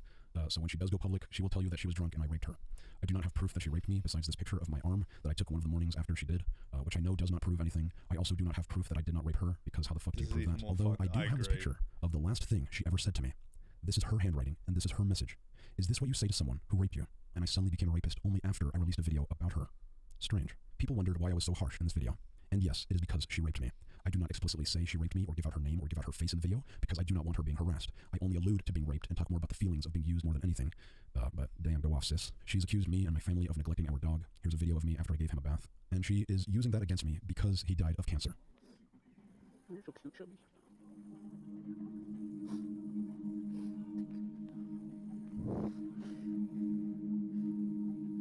Like, they just constantly add more and more stuff, like the animal abuse thing. Anyway, she would often leave me with her dog alone to take care of her. Her dog name was Maggie, and I took care of her lovingly. Did that. But I guess you know what I mean? Like, he did top, the stuff that he's being accused of, then the whole animal abuse thing is irrelevant. Like, what? Why do you have to bring that up? Okay, the dog thing is where I draw the line. Absolutely. 100%. A rapist and a groomer, that only helps their narrative, I guess. She's accused me of posting a photo of her without her consent on my video, which is this. Okay. Meanwhile, she has leaked nudes and posted pictures of me without my knowledge or consent, even after... Also, I do have to say, right, posting those photos, she's blurred out, right? Whereas in the Anthony video that Magnetar uploaded, literally doxes his name and his new name. And I don't, like, he briefly explained it, but I don't see how that's relevant to the fucking point at hand. You know what I mean? Pictures of me without my knowledge or consent, even after I told her to delete all pictures of me, which she lied about. She then tries to say she didn't cheat on me, she was just getting dick appointments. Now, we were broken up when this happened, but just like Olivia, she was talking to the guy while we were still together and had sex with him only days after we broke up. Is that not cheating? Here's me telling Sarah to kill herself, among other rude things I said to her that I do regret, which is why I deleted my video on her back before I decided to purge all of my old videos. But I do not forgive her for anything that she did to me. I'm sure she'll try to spin this as me manipulating you. Me telling my side is manipulating you, by the way. But that's what happened to me. Next. Interesting. Yes, Lucy. My first girlfriend. The one who took my virginity. The one who was my first kiss. And the one who has, for the last 4 years, accused me of grooming her and stalking her, and more recently, rape. Which she didn't say before, but I guess that's a thing now. Max referred to me as Lulu. My handle on Twitter used to be like Detective Twigs or just Twigs or King Twigs. I don't know, like, you know, I should kind of them. Anyway, I dated MamaMax when I was a minor at 17. That's not what you told me, but damn, go off, sis.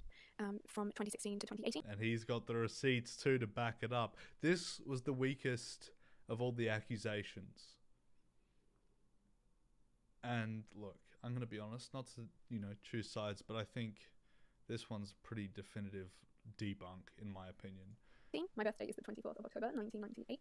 But we have some screenshots of people on Twitter like referring to us as a couple. The screenshot is real. We started dating around August of 2016. According to her driver's license, that puts her 2 months from being 18 when we started dating, which might be why she told me she was 18 before we got together. Funny how my exes have a pattern of accusing me of things they did to me. I don't remember being pissed off when I found out. So if me not being pissed off that I was dating a 17-year-old instead of an 18-year-old makes me a groomer, fuck it, I'm a fucking groomer. Everyone's a goddamn groomer at that point. Oh, but wait a second. No, I'm not, because the age of consent in both Texas and Tasmania is still 17. Oh, there we go. And moreover, she considered herself a consenting adult. I find this all very hilarious, since she was allegedly dating a 17-year-old boy from England named Harry when she was 20, while I was dating Olivia. Olivia will remember that. Maybe she'll confess to that. Hey, Olivia, if you confess to that, I won't sue you for extorting me and defamation. So we met online, obviously, on Twitter, I think it was. We met on July 7th of 2016 on one of my live streams where she was flirting with me in the live chat. We had mutual friends that said nice things about me to her, and she thought my chin was cute. This was before I face revealed. Shortly after, we started talking over Skype.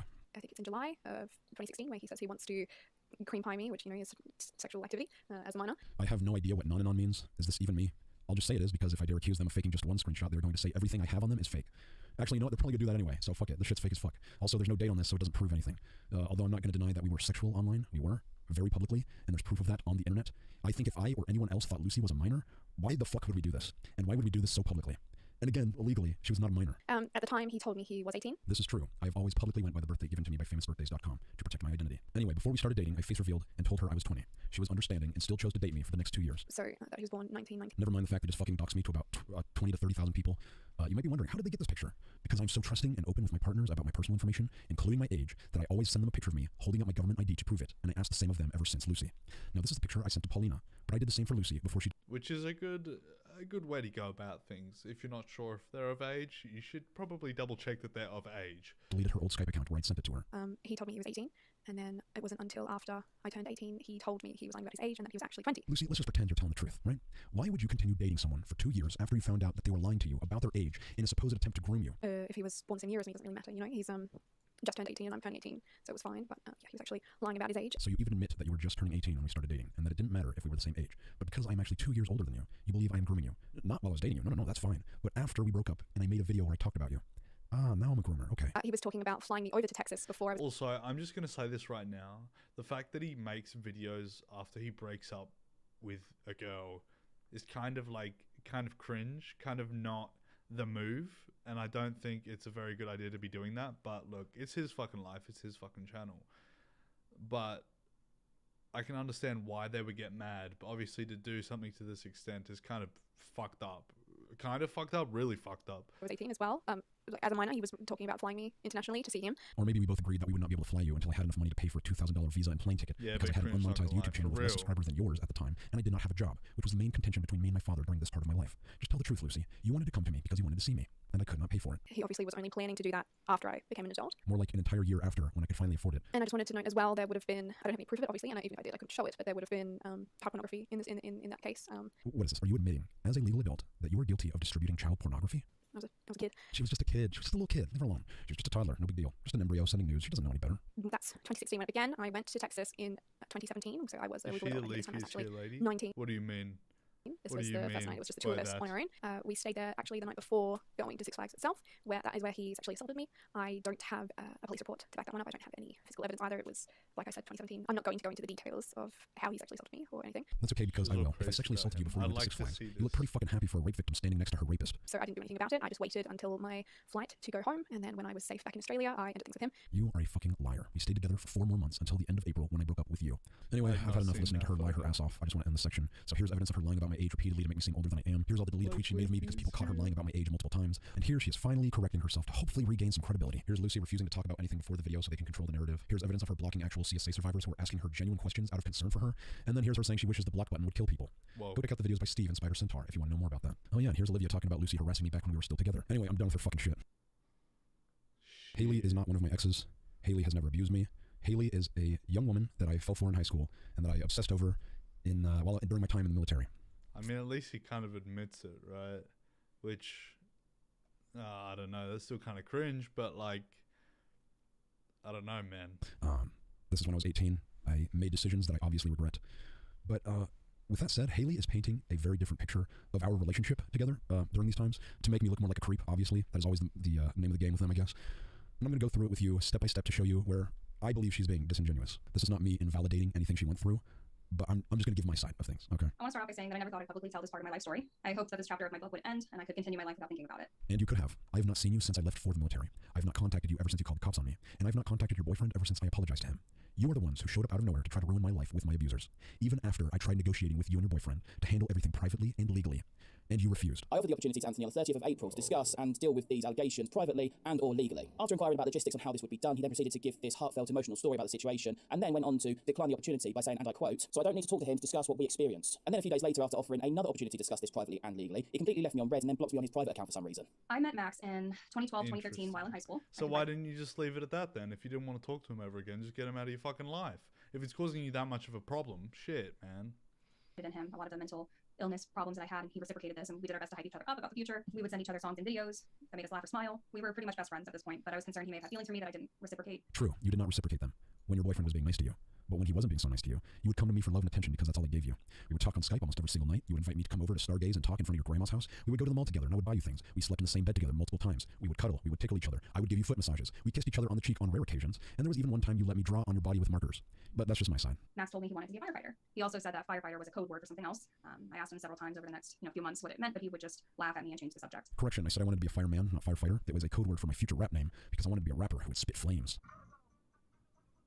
Very epic, I know. She knew I wanted to be a rapper. I did not laugh at her or change the subject, although I did usually tell her I'll show you one day, because I was alluding to a gift I wanted to give to her, which we will get to in just a second. I told him about my little sister's birthday party, which was happening at the end of June, and he just showed up. I didn't invite him. Wait, what? I didn't invite him. Are you saying did or didn't? I didn't invite him. Okay, is this a Freudian slip? Because it sounds like you're saying you did invite me, which... Well, I literally said no fucking way. Yes, you did. You told me about it because you wanted me to get your sister a DVD copy of Frozen or a plushie of Olaf or something like that, which I did, and I wrapped it in newspaper and Band-Aids. I know you remember that because it made your grandma laugh. But I did tell him that it was happening, and he just kind of showed up. I didn't think anything of it, but was a bit weirded out that he knew where my dad's house was.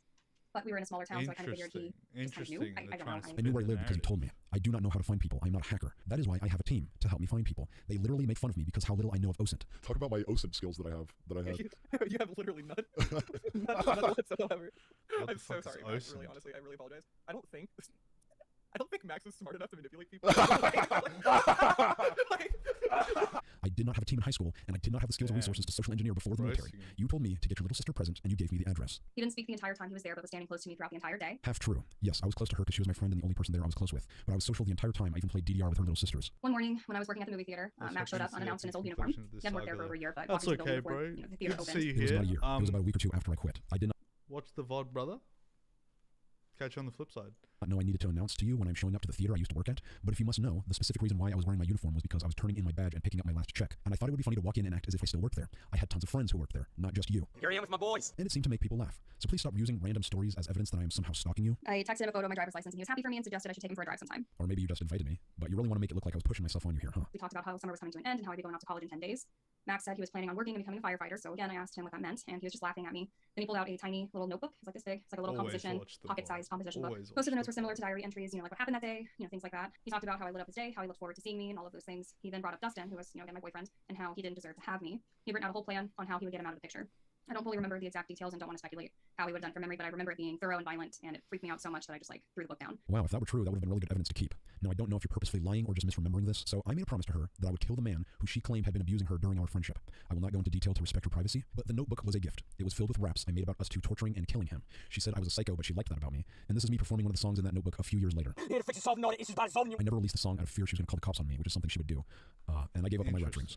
I called my friend at the time and told her everything. We both agreed that we wouldn't be reaching out to Max anymore, and that since I'm going away to college, he wouldn't be a problem anymore.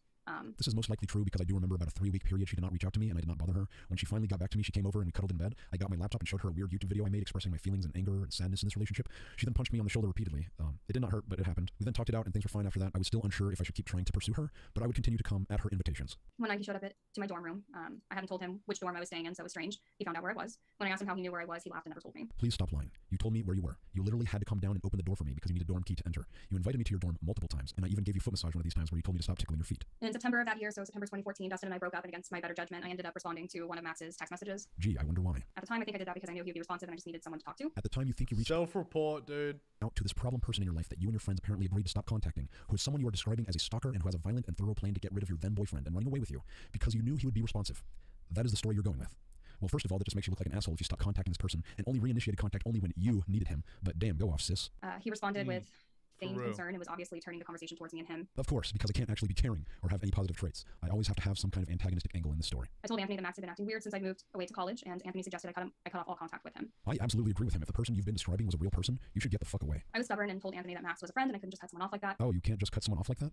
But what about when... We both agreed that we wouldn't be reaching out to Max anymore. So let me get this straight. Y'all spent 3 months of work on this video together, and y'all can't keep from contradicting each other's stories. He will never go to the women that he's seeing. They always have to come to him. He'll pay for that. That's fine because he is isolating you. He moved in with me and my parents. This is my parents' house, so he lived with me and my parents and my siblings. Damn, homie catching these logical inconsistencies the same way I am. Stories. Fuck.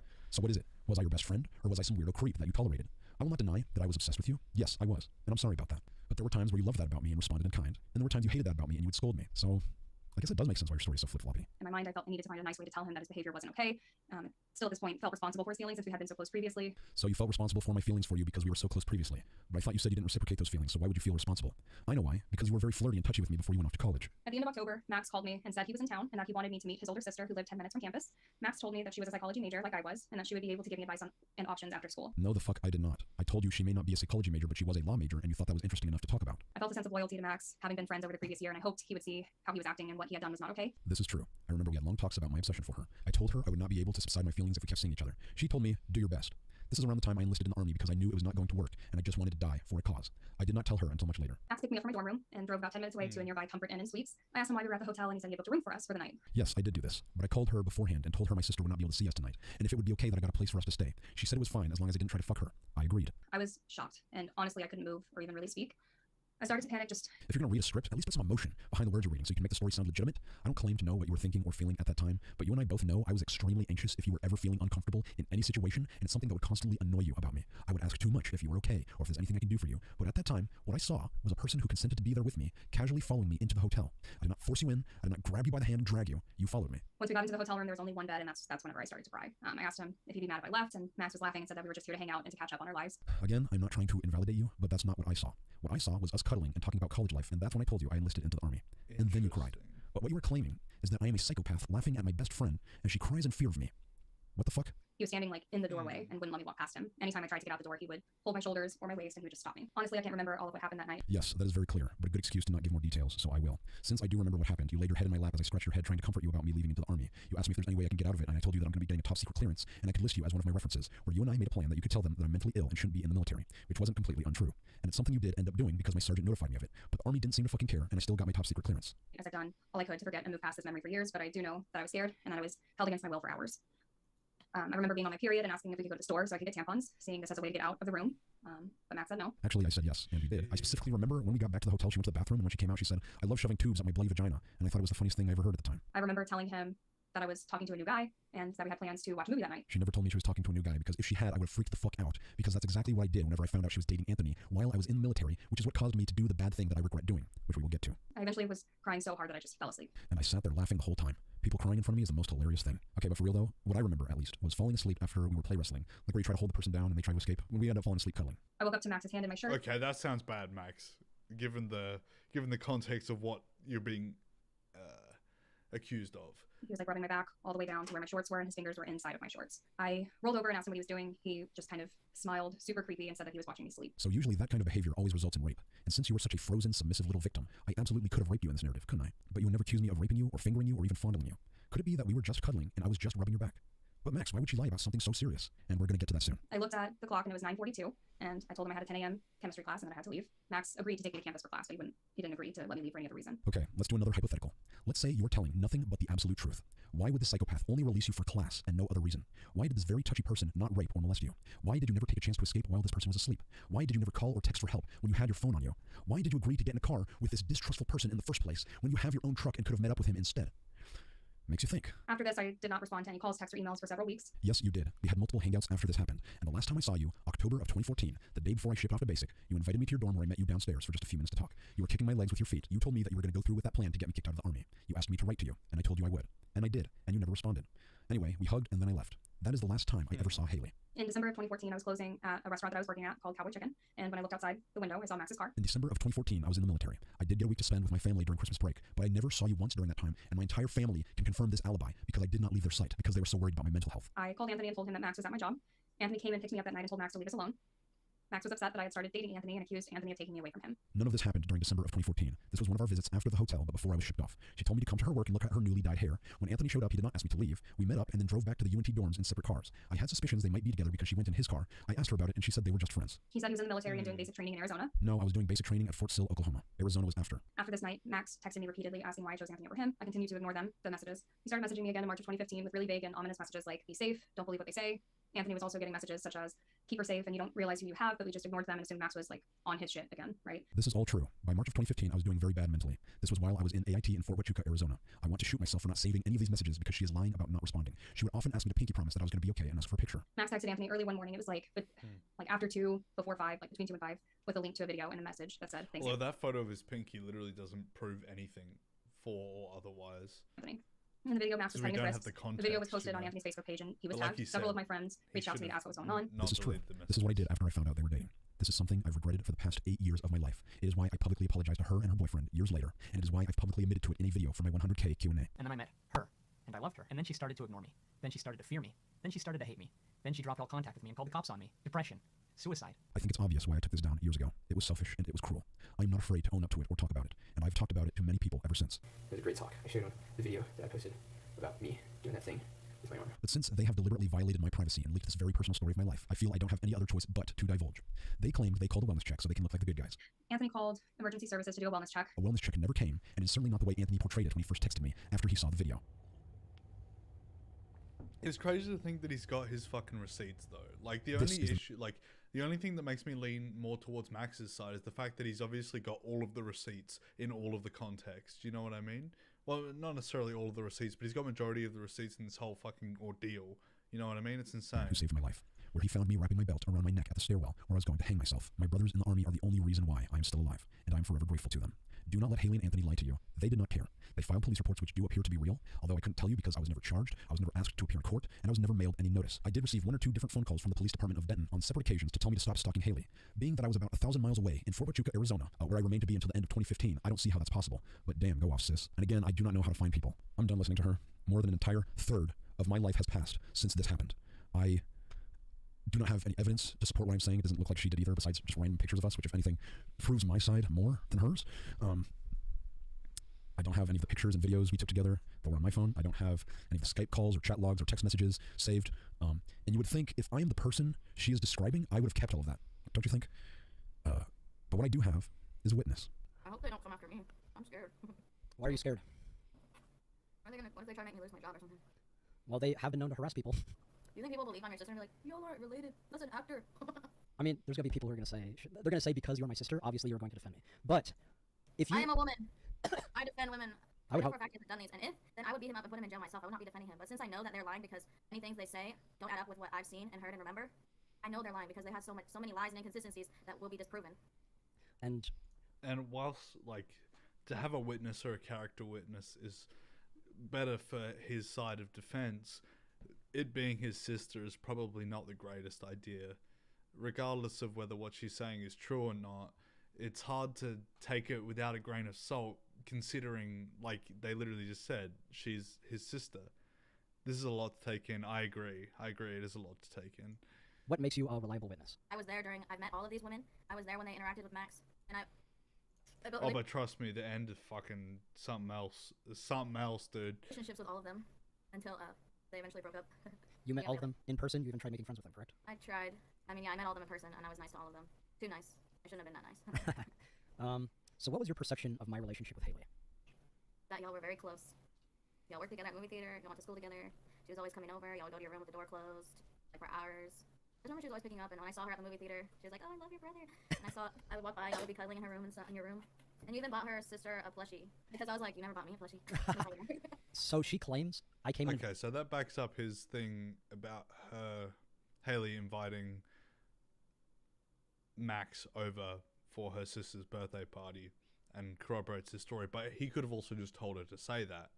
So it's hard to say that this is definitive, and we're going to talk about this after this segment, but that's the biggest issue with online drama and allegations such as this.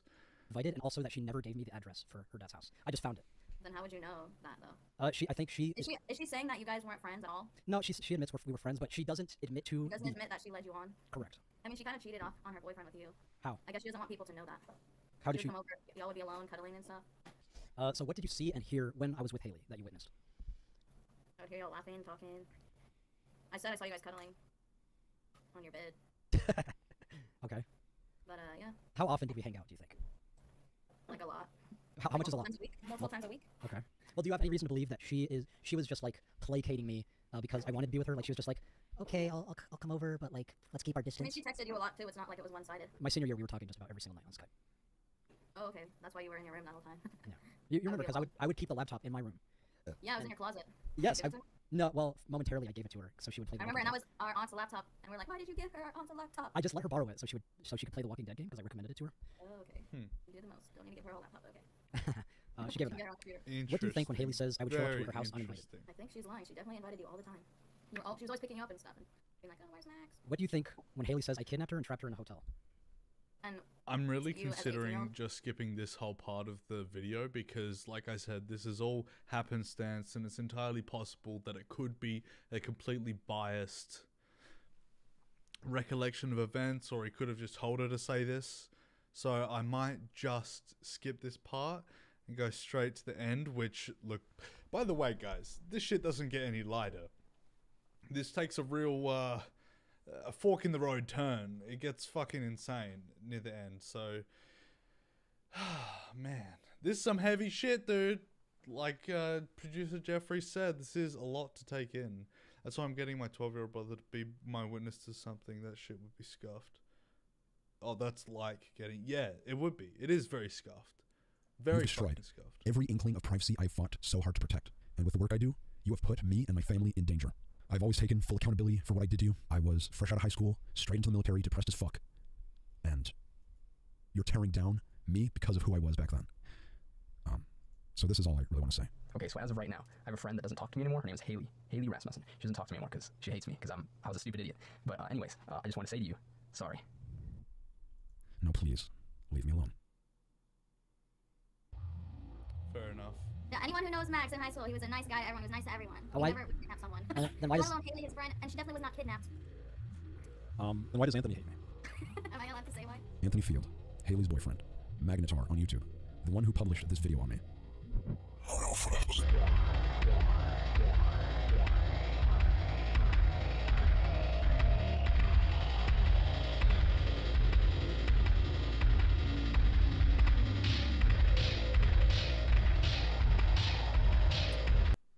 Thank you so much. Also, my apologies for not getting back to you soon. I will be on and off every few days. I'd like to start by asking you, what's your history with Anthony? I was in marching band with Anthony when I was in high school. He was a senior when I was a freshman. Did he make any advances on you? I mean, he was one of those kids that was naturally flirty. We were really good friends for the year. We were in school together. There was never anything that made me feel weird about him necessarily, but after he graduated and went to work in the White House, he started texting me again out of the blue, and I can't remember how we got to that point in the conversation, but he eventually sent me a video of him touching himself. It was definitely random and not something I asked for because it was at my best friend's house at the time, and he sent it to me while we were eating dinner, ? And I just remember slamming my phone down, phone face down on the table, and telling her I'd tell her about it when we were finished eating. He asked for pictures in return, but I never sent anything, and he was a little miffed and tried to talk me into it, but after that we never spoke again. From what I was able to discern from Facebook, he had a girlfriend at this time. Thank you for telling me this. Were you still a minor at the time? Yeah, I was a sophomore in high school, so I was probably 15. Can you confirm that this man, Anthony Blank, my camera covers the docs, is the one who sexted you? That would be the one. It might come up in a moment. What else did you do after you sent me that video? How were you feeling? I mean, I was a little weirded out. And I believe what she says. Because I hadn't really seen a P word yet. My friend and I laughed about it, but I don't think Anthony and I ever talked after that. I'm really glad you all could laugh about it, but I'm really She has sorry. multiple friends who confirm her story. He graduated high school, and he was an adult. He sent his genitals to a high schooler who was around 14 years old or 15 years old. We were like hanging out, and she's like, Now that's a lot worse than a 17-20 age gap, to be completely honest with you. Plus, apparently he was interning at the White House, so that's kind of sauce, dude. That's kind of bad. this guy sent me his penis. We're like kids, so we're just like, oh my gosh. And you can... I don't know if that was really backwards, but yeah. Okay. But yeah, I did know that he did that. Where was he working at the time? He was like volunteering for like Obama. He was interning at the White House. But I've not made a video on him, despite wanting to all these years, because I do not want to harass them, and I feel this is not enough evidence to build an entire case against him. So I have not and will not until we have more proof. We know But also, you literally just released this, dude. I just gotta say, you said you will not and you have not released anything, but this is literally you releasing it. So don't act like this isn't you literally doing that, but saying, oh, I haven't and I won't because I don't have enough evidence. What the fuck is this? This is literally you just releasing it. So there's a little bit of hypocrisy there, dude. There's multiple victims spanning the past 8 years, and if anyone wants to come forward, email me with the subject line, Anthony Field. I am not using this allegation to discredit Anthony or the rest of my exes. I hope the evidence and context I provided should be enough, but I do think everyone should know, and it explains why he is so passionate about tearing me down. It is why he put together all of these women in a group chat and spent 3 months to create a narrative in an attempt to silence me. It is why he uses manipulative language so that I can't defend myself without people immediately thinking I am lying. It is why he has been trying so hard to pester small commentary channels to cover the story. It is why he refused to handle everything privately and legally, even when I accepted his terms to have legal representation. And it is why he incessantly responds to every comment and tweet, making sure to call me a predator. He is the predator. I guess it's poetic that my abusers try to take me down with the help of a pedophile. So I learned I can make a better and more honest video with more evidence by myself in less than a week than these 5 people can make in 3 months. I'm not trying to prove to you I was a good boyfriend. I was always a spiteful little bitch after we would break up. I mean, because they would fucking sleep with someone they were talking to while we were still together. But the fact that they're trying to profit off of subjects like rape and CSA is probably one of the most fucking disgusting things you can do as a human being. You guys are the reason why it's so goddamn difficult to believe actual victims. I've reached out to my non-abusive exes who wanted to speak up for me, but wouldn't because they are afraid of these women, because they have been harassed by them before. Kind of That seems to be the pattern. understandable. If you don't believe them, you're gonna get harassed, especially to Kind of women as part understandable, but also it's look. Let him I've tried contacting the police about this years ago. They didn't do anything. They didn't even take my reports. I've tried contacting a lawyer, and they told me I have to prove damages and provide evidence that these women know they are lying, which is impossible without a confession. So I guess I can sue Olivia. I know once I publish this, they're going to continue. I know this because it is the pattern of behavior that has continued entire years after breaking up with them. Now, I could be like them and dox them and armchair diagnose them and insult anyone who believes them, but I don't want to be like them. I do not want to be an abuser. I do not want to even ruin their lives. All I want is for them to leave me the fuck alone.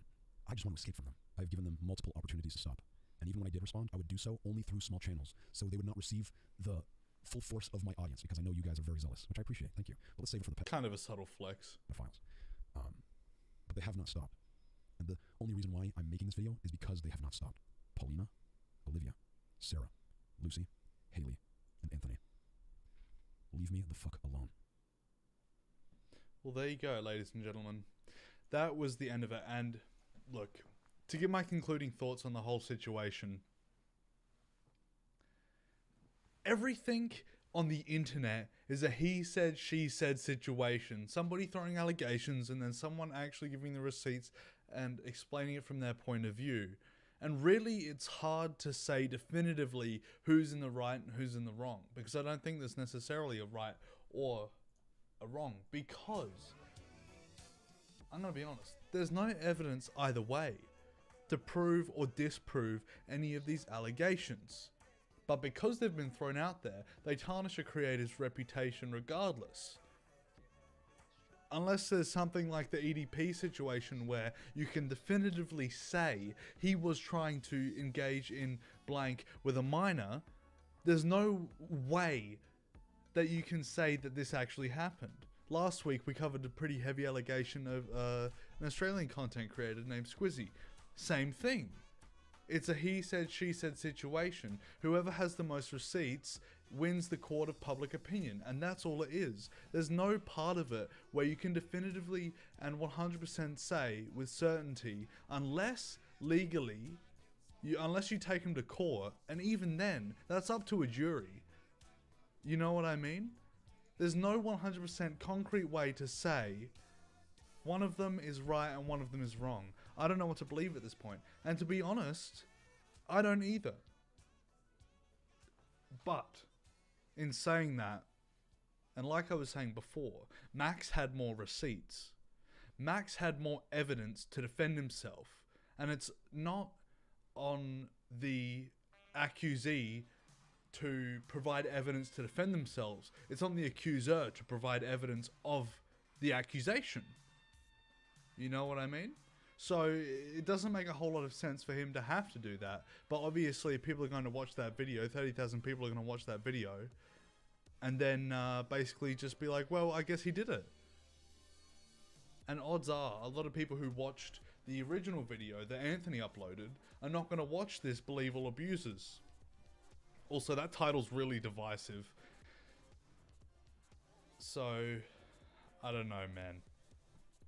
At the end of the day, I'm going to leave it up to you to decide what you think. I don't want to try and persuade you as the Ike Palmers either way. I feel like you should have the mental aptitude to be able to decide for yourself. But again, it is a very, very hard thing to say definitively one way or the other. And I don't think you can definitively say one way or the other. Ladies and gentlemen, thank you very much for watching this episode of Saturday Ike Live. I think we're going to wrap it up here. I think that's it.